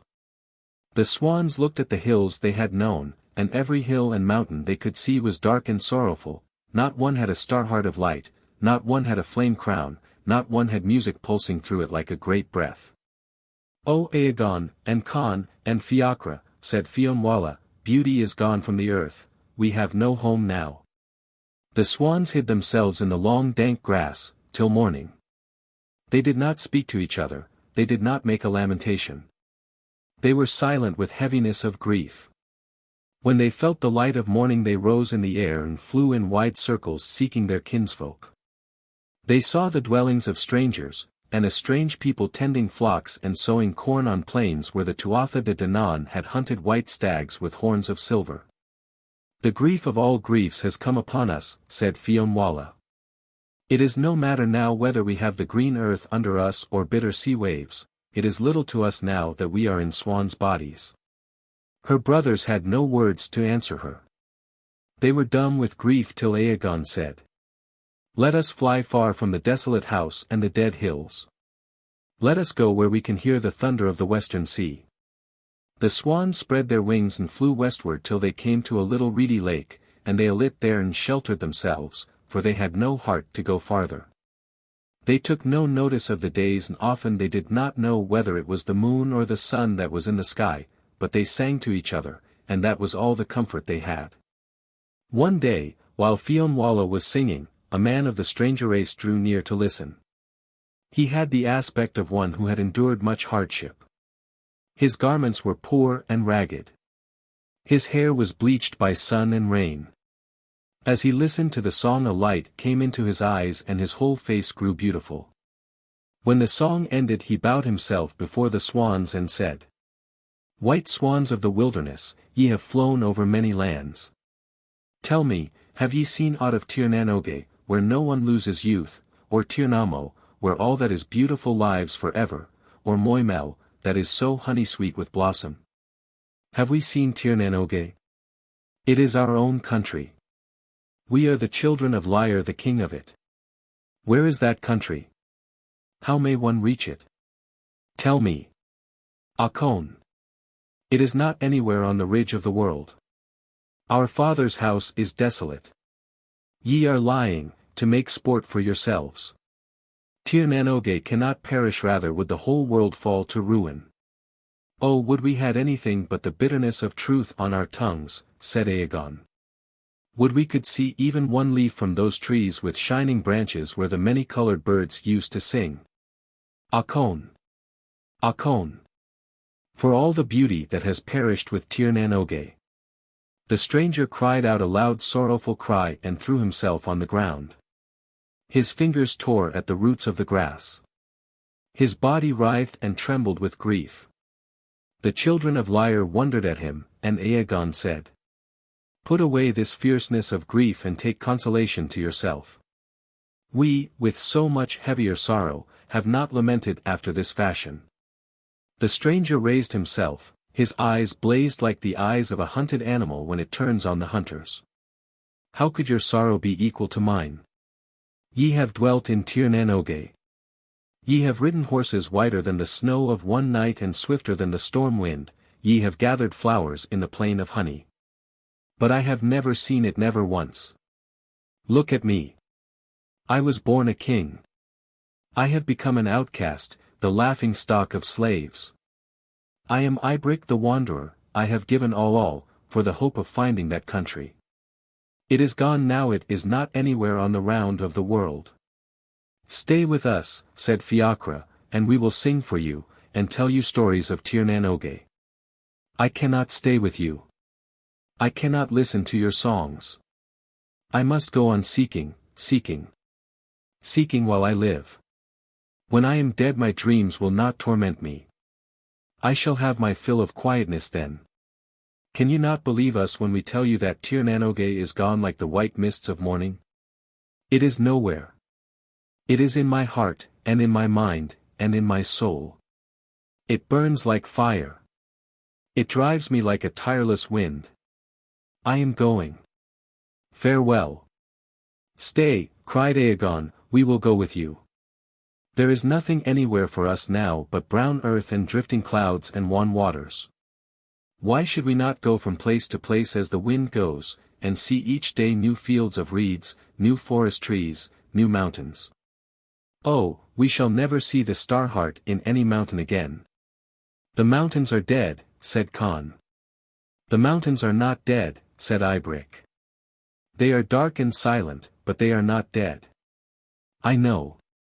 I have cried to them in the night and laid my forehead against theirs and felt the beating of their mighty hearts. They are wiser than the wisest druid, more tender than the tenderest mother. It is they who keep the world alive." "Oh," said Fionnuala, "if the mountains are indeed alive, let us go to them, let us tell them our sorrowful story. They will pity us and we shall not be utterly desolate." Ibric and the swans journeyed together, and at dusk they came to a tall beautiful mountain, a mountain that is called Nephin, in the west. It looked dark and somber against the fading sky, and the sight of it, discrowned and silent, struck chill to the hearts of our wild swans. They turned away their heads to hide the tears in their eyes. But Ibric stretched his hands to the mountain and cried out, "O beautiful glorious comrade, pity us. Tir nan Oge is no more, and Moimel is lost forever. Welcome the children of Lir, for we have nothing left but you and the earth of Ireland." Then a wonder happened. The Starheart of Nephin shone out magnificent, tremulous colored like a pale amethyst. The swans cried out to each other, "The mountain is alive. Beauty has come again to the earth. Ibric, you have given us back the land of youth." A delicate fairy music trembled and died away and was born again in the still evening air, and more the radiance deepened in the heart of Nephin. The swans began to sing most sweetly and joyously, and at the sound of that singing the Starheart showed in mountain after mountain till every mountain in Ireland pulsed and shone. "Crown yourselves, mountains," said Aegon, "that we may know the Danans are still alive and Lir's house is builded now where old age cannot wither it." The mountain sent up great jeweled rays of light so that each one was crowned with a rainbow. And when the children of Lir saw that splendor they had no more thought of the years they had spent over dark troublous waters, and they said to each other, "Would we could hear the sound of the little bell that rings for prayers, and feel our swan bodies fall from us." "I know the sound of a bell that rings for prayers," said Ibric, "and I will bring you where you can hear it. I will bring you to Saint Kemach and you will hear the sound of his bell." "Let us go," said the swans, and Ibric brought them to the saint. The saint held up his hands and blessed God when he saw them, and he besought them to remain a while and to tell him the story of their wanderings. He brought them into his little church and they were there with him in peace and happiness, relating to him the wonders of the land of youth. It came to pass then that word reached the wife of King Larnan concerning the swans. She asked the king to get them for her, and because she demanded them with vehemence, the king journeyed to the church of Saint Kemmek to get the swans. When he was come, Saint Kemmek refused to give him the swans and Larnan forced his way into the church to take them. Now, he was a king of the north, and his wife was a queen of the south, and it was ordained that such a king should put an end to the power of Aoifa's spell. He came to the altar, and the swans were close to it. He put his hands on the swans to take them by force. When he touched them, the swan feathers dwindled and shriveled and became as fine dust, and the bodies of Lir's children became as a handful of dust, but their spirits attained to freedom and joined their kinsfolk in the land of the ever-living. It was Ibrick who remembered the story of the children of Lir, because he loved them. He told the story to the people of Ireland, and they were so fond of the story and had such pity for Lir's children that they made a law that no one was to hurt a wild swan, and when they saw a swan flying they would say, "My blessing with you, white swan, for the sake of Lir's children." The Luck Child. Aidan, Osric, and Teague were the cowherds of Atursel, the High King of Ireland. Aidan was old and gentle, Osric was young and fierce, Teague was an Omidhane fool. They watched the cattle of the king and chased the wild beasts from them. At night they slept in little wicker huts on the edge of the forest. One day as Teague was gathering dry sticks for his fire he saw a very young child lying wrapped in a mantle at the foot of a pine tree. He went over to the child and it smiled in his face. He left off gathering sticks and sat down beside it. Osric came to see what was keeping Teague. "A fool's errand is long a-doing," he said. "What are you loitering here for, when the meat is waiting for the fire and the fire is waiting for the sticks?" "I have here," said Teague, "what is better than meat, a gift from the hidden people." Osric looked at the child. "We have little use for a 9 months infant," he said. The child smiled at him. "Where could we keep it?" he asked Teague. "I will make a house for it," said Teague, "a little house in the middle of the forest, that no one can find but myself." "'Tis a pity the child should perish in the forest," said Osric. "Of a truth the house must be built." Aidan came. He lifted the child in his arms and looked at the mantle wrapped about it. The mantle was thickly embroidered with gold flowers. "This is the child of some queen," he said. "One day great folk will come seeking her."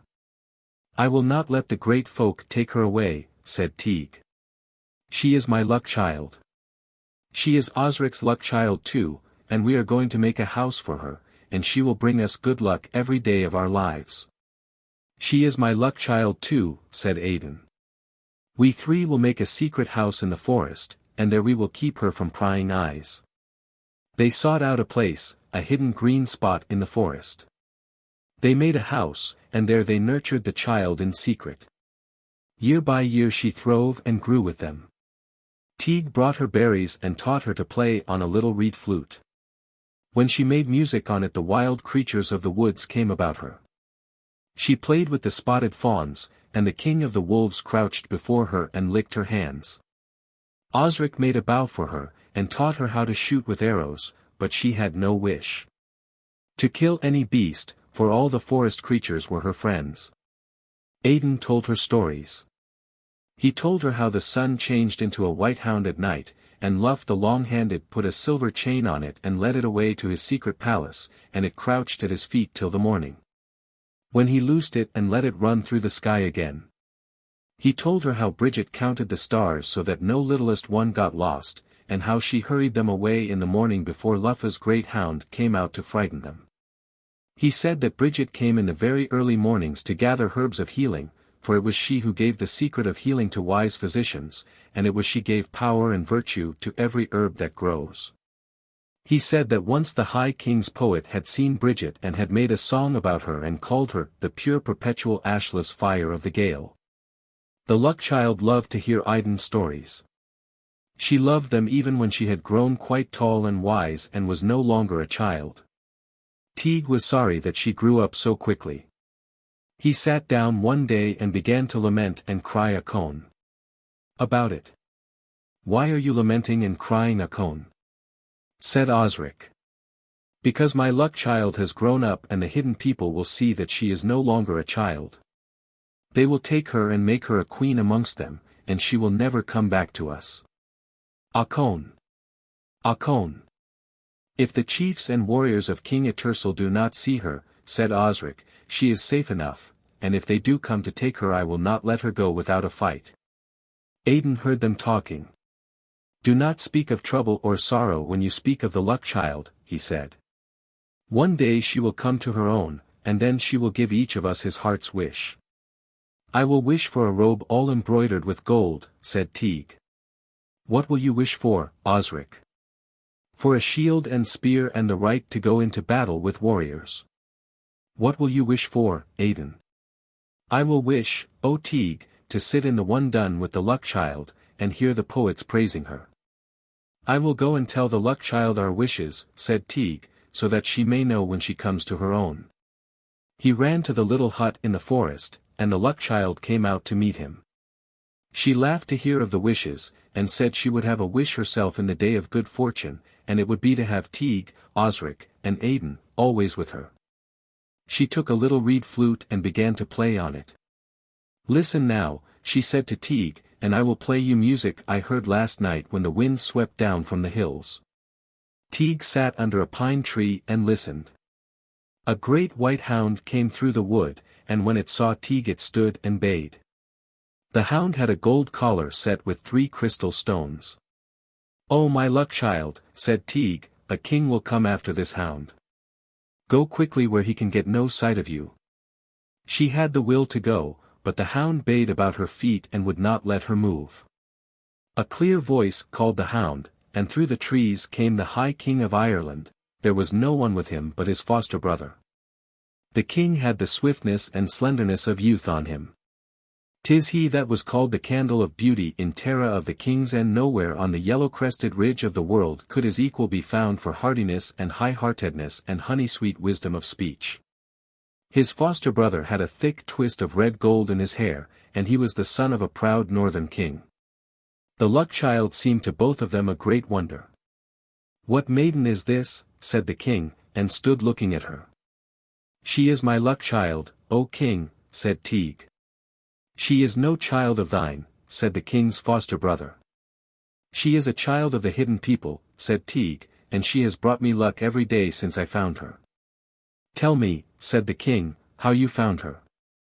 I found her under a pine tree, a 9 months child wrapped in a mantle all sewn over with little golden flowers. She is my luck bringer since that day. She is mine today, said the king. O luck child, he said, will you come and live in my palace and bring me good fortune? It is you will be the High Queen of Ireland, and you will never have to ask a thing the second time. Will you give Teague a gold-embroidered robe and let him stay always with me? I will do that, said the king. Will you give Osric a sword and let him go into battle like a warrior? Who is Osric? It was Osric who built the house for me and taught me to shoot with arrows and speared salmon in the rivers for me. I will not go with you without Osric. I will give Osric what you ask, said the king, let him come to me. I will bring him, said Teague, and he ran to find Osric and Aidan.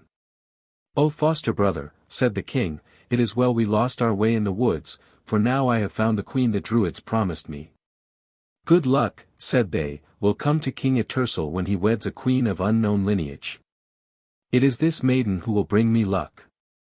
He took the luck child by the hand, and they went through the wood with the hound following them. Soon they met Teague, Osric, and Aidan, coming together. The luck child ran to them and brought them to the king. Here is Osric, she said, and Aidan who told me stories. I will give Osric one of my own war chariots and his choice of weapons, said the king. What am I to give to Aidan? Is there a carved seat in your palace where Lugh can sit and listen to your poet who made the song about Bridget? There are many carved seats in my palace, and he shall sit in one, said Etersel. All the 3 shall sit in seats of honor, for they will be the foster fathers of the High Queen of Ireland. He turned to the 3 cowherds. On the day ye built the little hut in the forest for your nursling ye built truth into the word of my druids, and now I will build honor into your fortune. Ye shall rank with chiefs and the sons of chiefs. Ye shall drink mead in feast halls of your own, and while I live ye shall have my goodwill and protection. May honor and glory be with you forever, O king, said Aidan. In a good hour you have come to us. We are all going to the palace, said the Luck child. Teague, where is your flute? It is in the little hut, said Teague. I will go back for it. Nay, said the king, there are flutes enough in the palace. I will give you one of silver, set with jewels. The Luck child clapped her hands for joy. I love you, she said to the king. Come, let us go. She took Teague by the one hand and the king by the other, and they all went to the palace. Every one wondered at the Luck child, for since the days of Queen Ethon, who came out of fairyland, no one so beautiful was seen in Ireland. The king called her Ethon, and all the people said that in choosing her he had done well. There was feasting and gladness on the day they swore troth to each other, and Teague said the sun got up an hour earlier in the morning and stayed an hour later in the sky that night for gladness. Conary Mor. The night that Conary was born, strange sweet music sounded on all the hills and valleys of Ireland. His mother heard it, and said that Conary must be laid a little while on the green earth that his kinsfolk might own him. He was laid on the green earth, and Dana, the mother of the stars, spread her mantle over him. Then the people of Faerie that dwell in the land of heart's desire and in the land of the silver fleece and in the land that is under the sea came about him, and each one tied a knot of good luck in the fringes of Dana's mantle. The child was brought back to his mother, Ethon the wife of King Yrtersel. She sent for her husband, and said, High King of Ireland, take into your arms the child of the three gifts. He will hear the music in the heart of silence. He will see the hidden people, he will have the gift of judgment. Conary was nurtured in 3 households, in the household of the High King, in the household of his mother's fosterers, and in the household of the honey-worded Maunias of the West. 5 comrades he had that were nurtured with him, the 5 grandsons of Don Dessa, the champion Fair Lugh, Fair Gar, Fair Rogan, Fair Gel, and Lamna Druth the Fool, the boys were named. Conary loved Fair Lugh, Fair Gar, and Fair Rogan with a great love. They grew up together and shared all that they had. Conary's mother sent him a mantle wrought about the edge and fringed with gold and a chair carved with strange devices. He put the mantle by turns on the 3 boys and on himself, and they sat by turns in the chair, so they grew up till King Yrtersel died. The druids and chiefs consulted as to who should be king. Let it be Conary, said some, for he is beautiful and wise and brave. Others said, Conary is no child of King Yrtersel. His mother is of the people of Faerie, and of a surety his father is beautiful and deathless, a king of the host of the Sidhe. Let the bull feast be made and the spell of truth spoken that we may know what king to choose. A black bull was slain, and Aegon the seer wrapped himself in the hide. The druids made a charmed space about him and put the spell of truth upon him that in sleep he might see the king. Conary's foster brothers came to him, and said, O Conary, all the warriors flock to the bull feast, come with us. Conary was driving 2 untried horses in a chariot, and he said, Go ye to the feast, and I will follow when I have seen how my horses gallop. He wheeled his chariot about and shook the reins and sped away from Tara, going to the east. He went so fast that soon he saw far off the rim of the sea, and as he was going through a wide green plain great snow-white birds came suddenly about him circling and circling. One moment they were snow-white and the next they had every color of the rainbow in their feathers, and the colors kept changing. Conary had never seen such birds, and he made a cast of his spear at one of them. The spear did not hit the bird. Rein up the horses, he said to the charioteer, and I will cast again. When the horses were reined up, the birds circled round the chariot and kept lighting on the pole of it and on the green grass. O Conary, born in a happy hour, said the charioteer, do not cast at the birds, for they have come from the land of the ever-young. But Conary did not hearken to the charioteer, he made another cast with the spear and failed. Then he leaped from the chariot and followed the birds on foot. If the spear fails me, he said, the stone will not fail. He made a cast with the stone, and the stone failed him. He followed the birds till they came to the sea, and when they touched the water they took their own form, and Conary saw before him the strong, beautiful, terrible warriors of the fairy hills. They would have cast their spears at Conary, but he who was chief among them protected him, and said, Was it not told thee, Conary, that thou shouldst do no evil to thy father's birds? There is not one among them that should not be dear to thee for sake of kinship. Never until now was this thing told me, said Conary. Small heed hast thou paid to thy mother's counsels, O Conary, else she would have told thee thy hayas, taboo, for long have thy father's birds been known to her. Hearken now to me. The people have gathered into Tara that Aegon the seer may tell them who is to be king. He has seen the king, a naked youth with a sling and a stone, coming to Tara. Even now chiefs and kings are hastening out on every road that leads to Tara with chariots and gold-embroidered raiment for that youth. Throw off thy garments of foolishness and hearken to me. Thou art the king appointed, and never since the world began has a king so happy-born come into Ireland. The mountains are glad at thy coming, the rivers and lakes are glad, the forests and green flowery places are glad. Thy kinsfolk are glad. No bitter wind will blow while thou art king, sweet as music will be the voice of man to man, the sun will not hide from thee, the stars will not hide from thee, thine own folk will not hide from thee until thou breakest faith. 9 bonds I put upon thee, Conary. Hearken to thy giasa. It is hayas to let rapine break the peace of thy reign. It is hayas to go right-hand-wise round Tara or left-hand-wise round Bregia. It is hayas to hunt the evil beasts of Cerna. It is hayas to go beyond Tara every 9th night. It is hayas to sleep in a house from which the light is manifest to outsiders. It is hayas to follow the 3 reds to the house of red. It is hayas to let a lone man or a lone woman come into the same house with thee after sunset. It is hayas to go out of Tara to settle the quarrel of 2 kings. It is hayas to let thy drinking cup be empty of water. These be thy bonds of kingship. On the day thou breakest giasa, ruin will come upon thee. Keep faith, Conary. The strange warriors vanished, and Conary fared forth to Tara, naked, as he was bidden. On the road by which he went his own foster brothers were waiting with gold-embroidered raiment and a king's chariot, and right glad they were to bring him into Tara. The people acclaimed Conary, the druids and poets acclaimed him. The kings acclaimed him, the earth acclaimed him, so with acclamation and gladness he was made the High King of Ireland. Never was there any one so beautiful as Conary, never was there such a wonder as his reign. There was peace in the land and peace in the hearts of men, so that every one took joy in his fellow. Every husbandman reaped 7 harvests. The wolves did not ravage, the frost winds did not bite, and the hidden folk came out of the fairy hills and made music and gladness everywhere.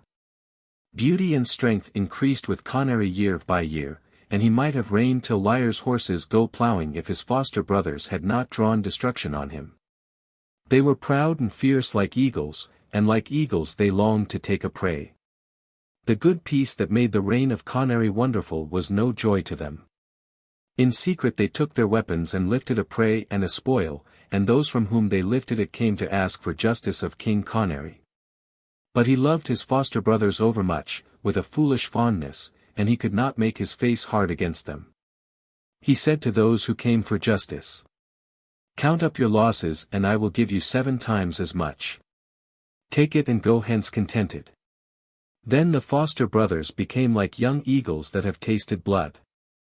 They exulted in their fierceness, and raided and drove the prey continually, and other chiefs joined them and raided till the peace that was over Ireland was broken. Now, when that peace was broken, the luck of Conary was broken, for it was hayas to him to let rapine break the peace of his reign. There was clamour round the judgment seat of Conary, loud voices cried for the death sentence on the sons of Don Dessa. "I cannot slay my foster brethren," said the king. "Cease then to protect them," said the chiefs, "and we will slay them for thee." I will cease to protect them, said Conary, but ye shall not slay them. I will give them ships and the sea path. Let them draw the death doom on themselves in other lands, only if they come again to Ireland, slay and spare not. Conary gave his foster brethren arms and treasures and sent them from him.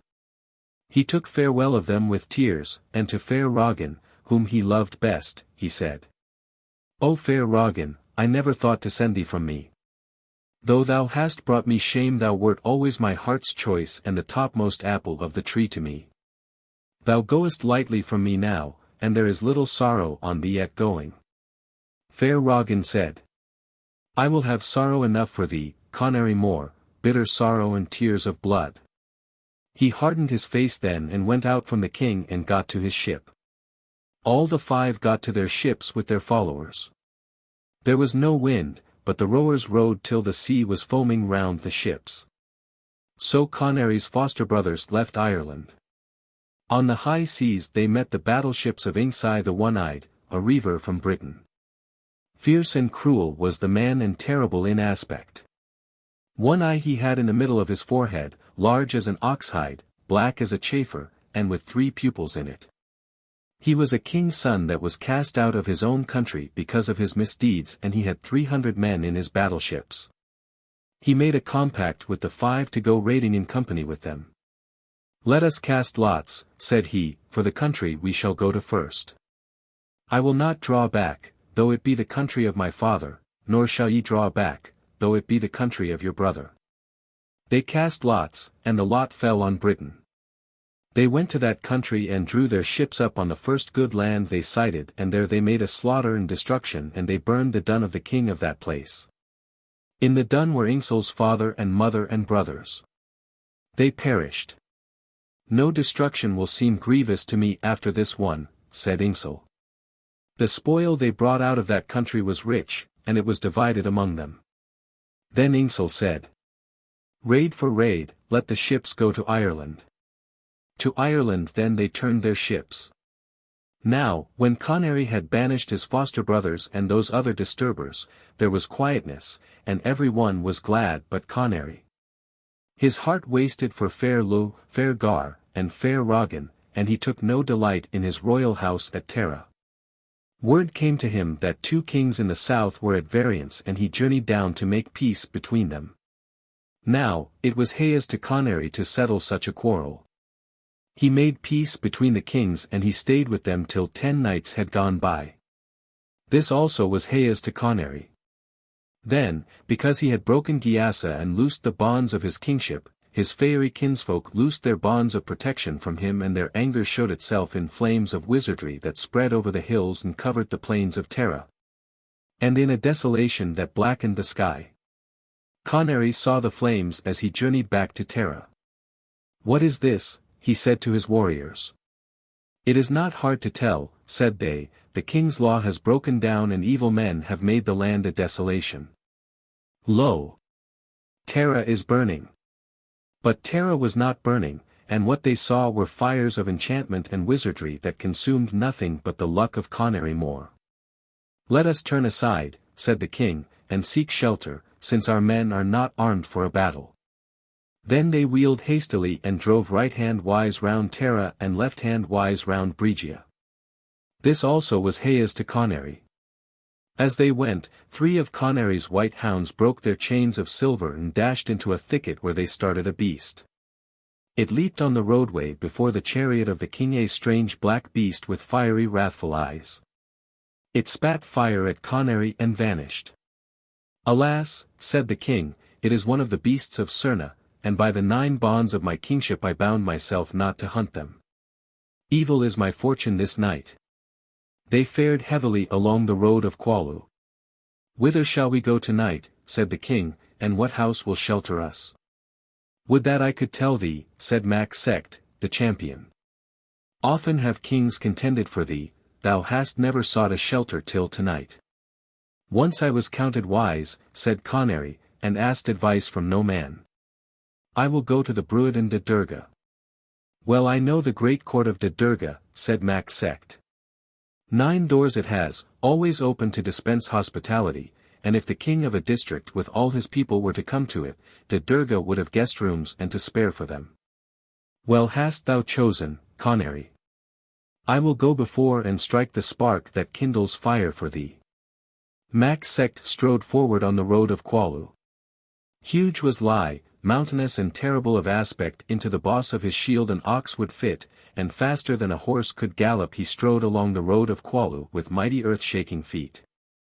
Heavy then was the heart of Conary and heavy the hearts of those about him as they fared along the road. Soon they were aware of 3 red horsemen riding before them.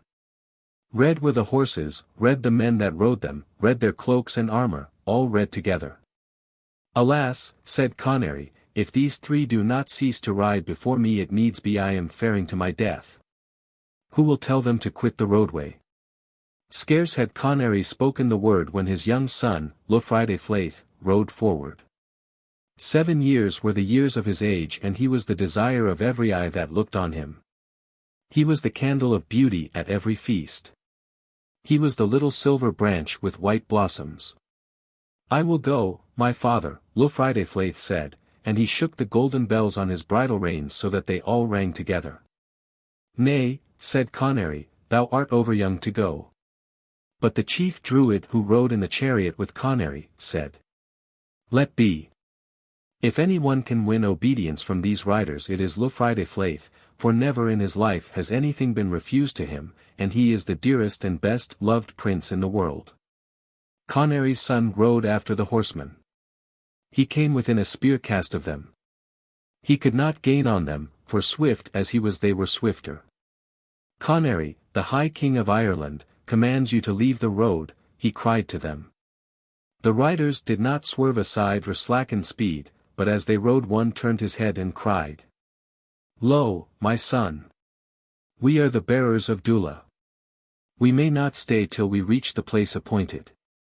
Lo, my son! Inisfail returned to Conary, and said over those words to him. Go after them again, said Conary, and offer them the gifts of a king, and my protection, if they will leave the road. Conary's son rode after the horsemen. He came within a spear cast of them. He could not gain on them, for swift as he was they were swifter. Leave the road for the High King of Ireland, he cried, and ye shall have gifts and a king's protection.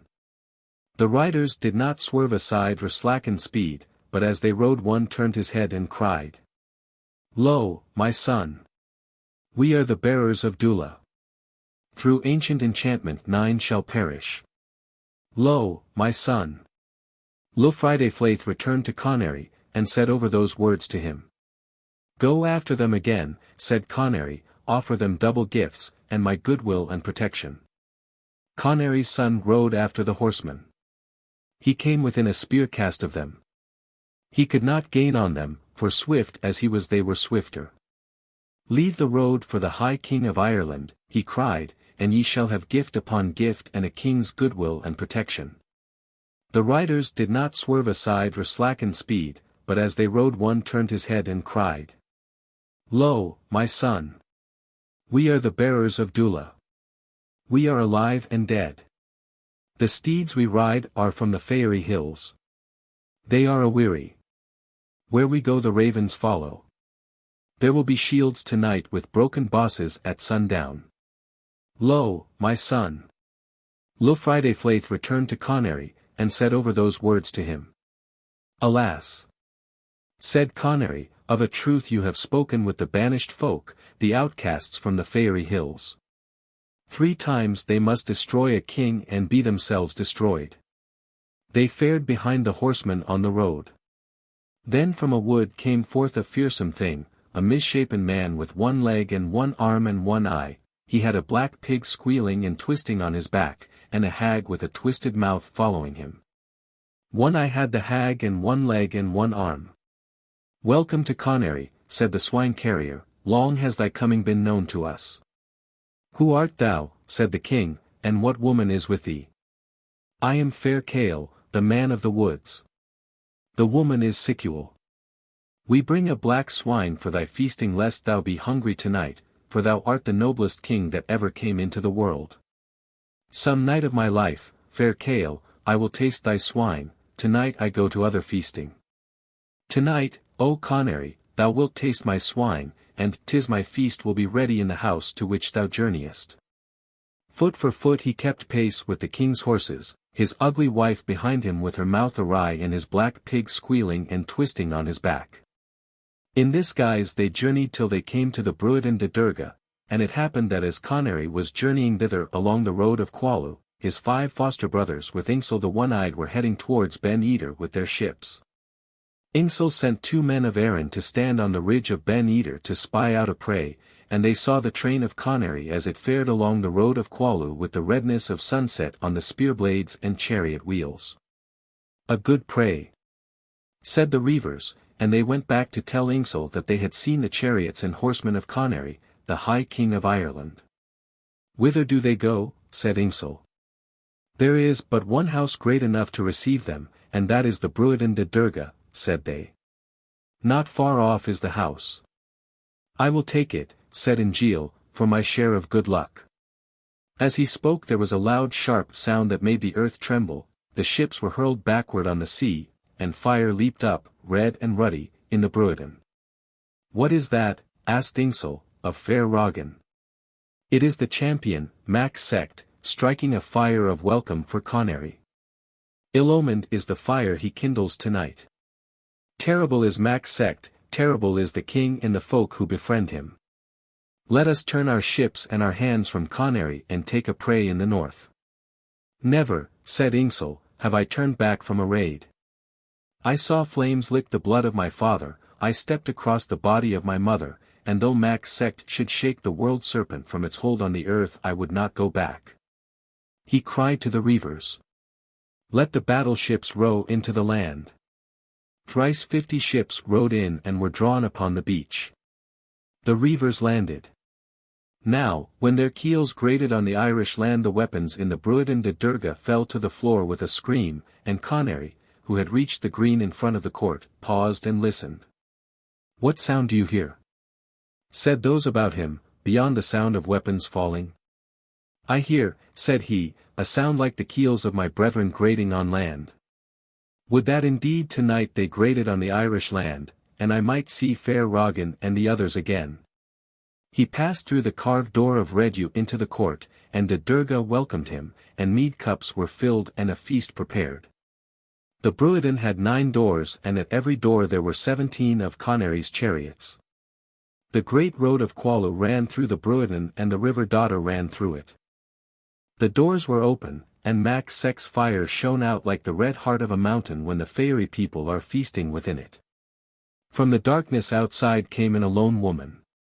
Evil-looking and hideous, she stood at the door and cried on King Conary. What is thy desire, O woman? Said the king. Thine own desire, O king, said she. Who art thou? I am Caleb. It is no good name, said the king. It is no hidden name, said the woman, and I have many names besides. Then standing on one foot, with one hand lifted, she chanted in one breath her many names. I am Caleb, Saman, Sinan, Sishand, Saad, Sogland, Samlocht, Kael, Kal, Dicoem, Dicayuil, Dithim, Diquimni, Dicruidin, Dairn, Doreen, Diroain. Ejam, Egam, Ethem, Nim, Cluish, Sithardam, Nith, Nimain, Noenan, Bad, Blows, Blor, Hua, Oe, Athlasruth, Meshe, Mead, Maud. These be my names, O king. I will call thee by none of them, said Conary, but say what thou sayest for me. I see death, said the woman, and thy flesh in the beaks of ravens. Misshapen and hideous, she stood in the doorway and cast her evil eye on the king and the chiefs about him. Leave the doorway, said the king, food and a gift will be given thee outside. Nay, said the woman, I claim hospitality this night. The Bruadan of de Durga was built that no one might pass by it shelterless, and never till tonight has any one been driven from the door. If the High King drives me out I will go. I do not drive thee out, said Conary, come through the door. So, after nightfall into the same house with Conary came a lone woman, and it was Hayes to him. When that woman entered the house, Inisfail was holding counsel with the reavers. "Let each one," he said, "bring a stone and build a cairn. Those who come back alive from the Bruadan will each one lift his stone again, and the stones that remain will be a monument to the dead. I will go to spy out the prey." Inisfail set out with 15 men, and the reavers began to build the cairn. The 5 scions of Don Dessa lit a great beacon fire. "It will guide Inisfail," they said, but they meant it for Conary. Inisfail returned, and they all gathered round him. "What tidings hast thou of the Bruadan?" they asked. "Royal and kingly is the house, and royal and kingly are the folk within it. My share of luck in the spoils of it. Tell us, O Inisfail, what thou sawest within the Bruadan this night." "I saw many guest places and noble guests, weapons, instruments of music, and golden cups. The first man that I saw when I looked in was large and fair. He had a shield with 5 golden circles and a 5-barbed spear, a golden-hilted sword at his hand, and a brooch of silver in his mantle. About him were 9 warriors, all goodly alike, all young and of one appearance. Rods of gold in their mantles, shields of bronze on their arms, ivory-hiked swords beside them."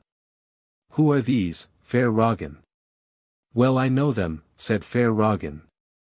"The large fair man is Cormac Conloingias, son of the king of Lugh, and the men about him are his 9 comrades. Valiant are the champions and valiant is Cormac.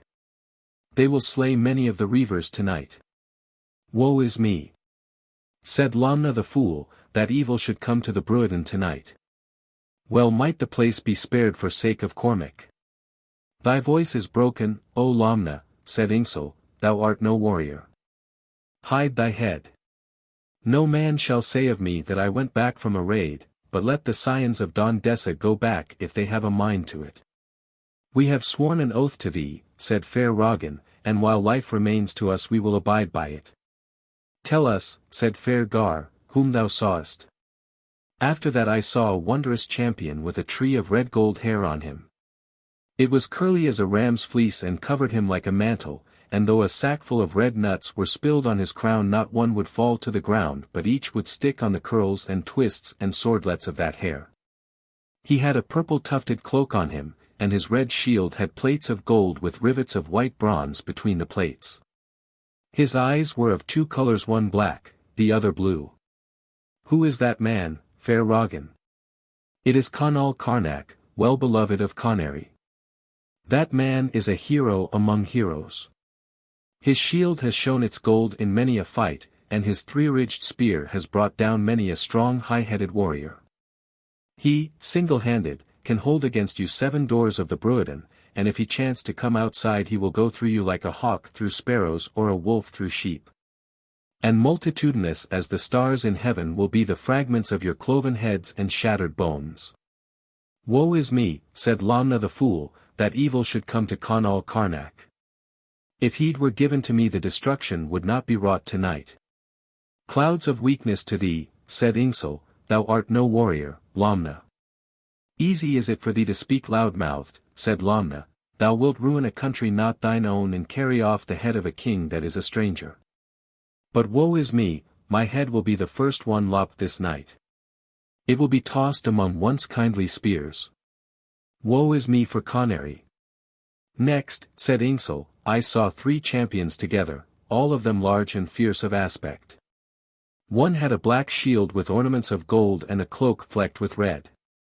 His hair was short and brown. The other 2 had grizzled locks and long, black swords. With them was a wondrous spear, a wizard weapon, plunged in a cauldron of black sleepy liquid.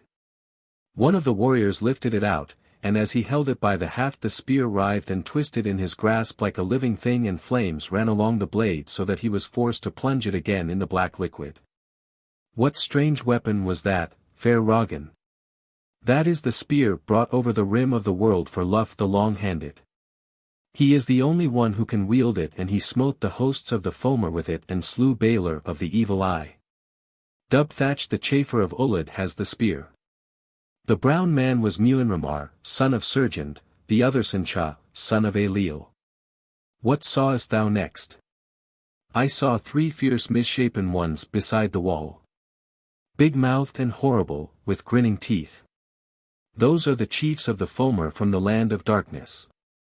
They are hostages with Conary lest their people destroy the harvests or molest the flocks and herds. An evil time thy reavers will have when those are loosed against them. Woe is me, said Lugh the fool, wise were it to stay the destruction this night. After that I saw a strange thing, fair Rogan, a huge battle-dividing champion with a shield beside him that could hold oceans in its boss. 2 bare hills by him and the ridge of a mountain with 2 lakes. What meant this appearance, fair Rogan? It is Mac Sect, the champion, in his earth form. Huge is Mac Sect, terrible is Mac Sect, an earth shaker, a tamer of heroes. The bare hills were his knees, the mountain ridge was his nose, the 2 lakes were his 2 eyes. He will break your warriors as a flail breaks corn, they will be threshed in pieces and the ravens will not pick the fragments of their bones out of the sodden ground. The terror of Mac Sect fell on the reavers at this word and they went back 3 ridges. But Inisfail did not go back.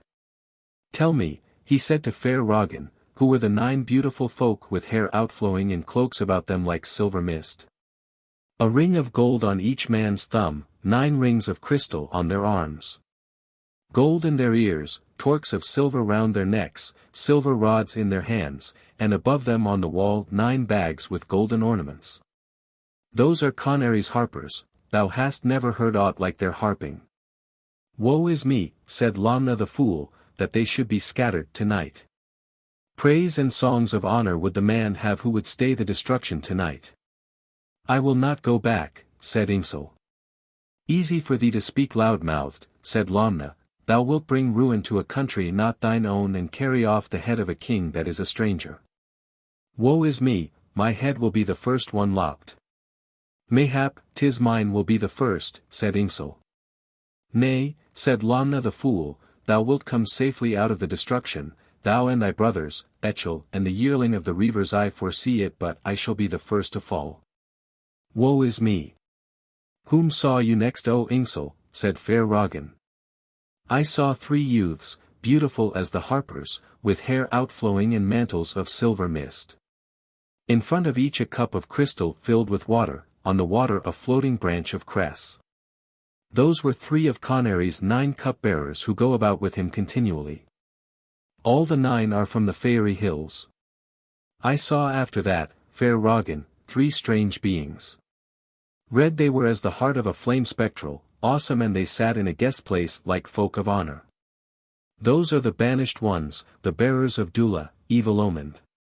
They will slay many tonight, but no man will slay them. They are of the hidden people, strong and terrible. Alas, said Lugh the fool, Conary is but a dead man if these be in the same house with him tonight. Woe is me for Conary, the high noble flame of the world. Fair Rogan said nothing but he held his cloak before his eyes and his tears wetted it. Then, said Inisfail, I saw a fair young boy seated on a chair of silver with 3 times 50 youths round him on chairs of silver. He had a cloak on him the color of an amethyst and a light of 3 colors was about his head so that his hair looked green and purple and gold. Strange it was to see that young boy. He had 15 bulrushes in his hand, a thorn at the point of each one, and he was weeping and lamenting where he sat. Who is he, fair Rogan? It was then fair Rogan shed tears of blood. He had no voice to answer. It is Inisfail Flaith, said Lugh, Conary's son. Woe is me for Inisfail Flaith. Dear is that young prince to every one that looks on him. A bosom solace of warriors, a bough that has blossomed in winter. Woe is me for Inisfail Flaith. Then, said Inisfail, I saw a richly ornamented guest place hung with curtains of woven silver. Midmost of it was the goodliest man I have ever looked on. His hair was like gold that boils over the melting pot. His face was like the sun on a May morning and his mantle had the changing colors of the day, now it was one color, now another, and again every color at once. About his head a wheel of light flashed and pulsed continually. 2 warriors were with him, one on either side, white and fair to look on. Who was that man, fair Rogan? That man was Conary, the noblest of the world's kings. He is without blemish or defect, the joy-bringer, the wise in counsel, the invincible. He, himself, will keep every door of the 9 doors tonight. There is none among you that can slay him, nor can anything slay him but thirst, and he will not be without water tonight. What was the High King doing when you looked, Inisfail the One-Eyed? He was sleeping with his feet in the lap of one warrior and his head in the lap of the other. As I looked he started up and said, "There is a wind of terror about me. I hear Saor my hound lamenting." Those beside him said nothing, and he slept and started again. 3 times he wakened and said, "There is a wind of terror about me and a lamentation that quenches laughter, it is Saor my hound." The 3rd time those beside him said, "It is not your hound that is making lamentation, Conary, but your son." Then Conary sat up wide-eyed and said, "Tuchan, my juggler, throw up the golden apples and the silver shields and set the bright swords whirling for Inisfail." Then stepped forward a man in a many-colored mantle with gold rings in his ears. He had 9 shields and 9 swords and 9 golden apples, and he cast them one after the other into the air and kept them whirling and passing each other, rising and falling like bees about their home in a day of summer. The young prince did not smile to see them, and all at once they clashed together and fell with a scream to the floor. The man with the mantle picked them up. He set them whirling again. Again they screamed and fell to the floor. He picked them up and set them whirling a 3rd time. They screamed and fell. "Never before, O Tuchan," said the king, "has skill failed thee. Why does it fail thee tonight?" "Good the cause," said Tuchan, "there is an evil thing in front of the Bruiden, a terrible eye regards me from the door." Then that strange young boy that was a wailing lifted up his face and shook the bulrushes in his hand towards the door. 15 bulrushes he had, and I had 15 men. Each man lost the sight of his right eye, and a 3rd of my own eye was darkened. Very powerful is that boy, but I will darken his house about him tonight. "Woe is me," said Lugh the fool, "the destruction is come upon us. A wind of keening is before me. Acone for Conary. Acone for Inisfail. Acone for the goodly chiefs that will die tonight. Rise up, my sea wolves," said Inisfail, "and seek your prey." They rose up and went forward in the darkness till they spread themselves about the Bruiden de Durga. "There are armed men without," said Conall Carnac, and he leaped to his weapons. All the chiefs leaped to their weapons and ran to keep the doors. Lugh the fool was the first who tried to enter, and his head was shorn from him and tossed among the spears. Conall Carnac burst out of the Bruiden, and great was the slaughter he made. The reavers brought fire to the walls and carved doorposts of red yew. 3 times the flames caught hold, and 3 times those within quenched the fire. The reavers were beaten back, and their men of might and magic consulted together as to what they should do. If water were lacking in the Bruiden, they said, we would have the victory. They put a spell on the water. They went again to the attack, and so fierce was the fighting that Conary took his weapons to keep the door. He made the champions laneway at every door, and the heat and toil of the conflict made him athirst. "Give me to drink," he cried, and the chief cupbearer lifted the golden cup that was always full of water for Conary, and lo! It was empty. The water had been poured on the flames. The cupbearer cried to his fellows, "Give me water from your cups, for the king's cup is empty." And lo! Their cups were empty too.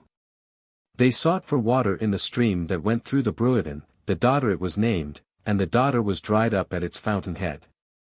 They went to Conary, and said, "O king, thy cup that was never empty is empty tonight, and there is no water to fill it." "What champion will fill my cup tonight?" said the king, and no one answered. Then he cried on Mac Sect, and Mac Sect came to him. "Get me a drink, thou tamer of heroes, for thirst consumes me." "It is not for a little water that I should leave thee, king," said Mac Sect, "ask a drink of thy cupbearers." "My drinking cup is empty," said the king, "and my cupbearers cannot fill it." "Fill it thou, Mac Sect." "If I leave thee, Conary, thou wilt get thy death in this bruiden. I get death now, for thirst like raging fire consumes me. Thou shalt have thy drink, said Mac Sect, and took the goblet. He cast his eyes round the bruiden and beheld the son of Conary in his chair of silver. If there is only one thing saved out of the bruiden this night it will be Lugh Flaith, he said, and he took the young prince in his arms and wrapped his mantle closely round him. Under his shield arm he had him, and with his sword bare he went out of the bruiden. He made a path for himself through the reivers. He went to the well that was nearest, there was no water in the well. He went to the river Liffey, there was no water in the Liffey. He went to the river Boyne, there was no water in the Boyne. Hard it is to fill my cup tonight, said Mac Sect, and he went to the river Shannon, there was no water in the Shannon. He went to every lake and river in Ireland that night, and every lake and river was empty of water. I will go to my own lake, he said, it will not hide itself from me tonight. He went to the Uaran Garrod on Math Ai, and lo! His own lake was empty of water. He searched the lake. He searched it 3 times over, but he could not find a single drop of water. He was leaving the place when a little bird rose up before him shaking the water from its wings. A blessing be about thee and upon thee for ever, little bird, little light above the water, thou hast saved the life of Conary tonight. He saw the lake of Uaran Garrod, and he filled the drinking cup of Conary with water. The dew came out on the grass again and the whiteness of morning climbed into the sky. Look at the good light in the east, Lugh Flaith, he said, and drew back the covering mantle from Conary's young son. Lugh Flaith was dead. Mac Sect laid the body down on the young grass. He straightened the limbs. He drew the curls of Lugh Flaith's hair through his fingers. It is 7 years today since I first saw thee, son of Conary, and never until now did a sight of thee bring grief. He tore boughs from a pine tree and covered Lugh Flaith from head to foot. Then he took the drinking cup and set his face towards Conary. Speedy was his going till he reached the bruiden. It was a desolation that he saw before him. The house was charred and ruined with fire. All the chiefs had gone from it. The reivers had gone from it. Conary, the king, was lying dead. A wolf prowled by him. Mac Sect seized the wolf and crushed it with his hands. He lifted up the dead king. O Conary, he said, never believe that Mac Sect failed thee. Here is the drink. He poured the water down the throat of Conary. Is the drink good, O king? He said, and out of the other world the voice of Conary answered. It is a good drink, Mac Sect.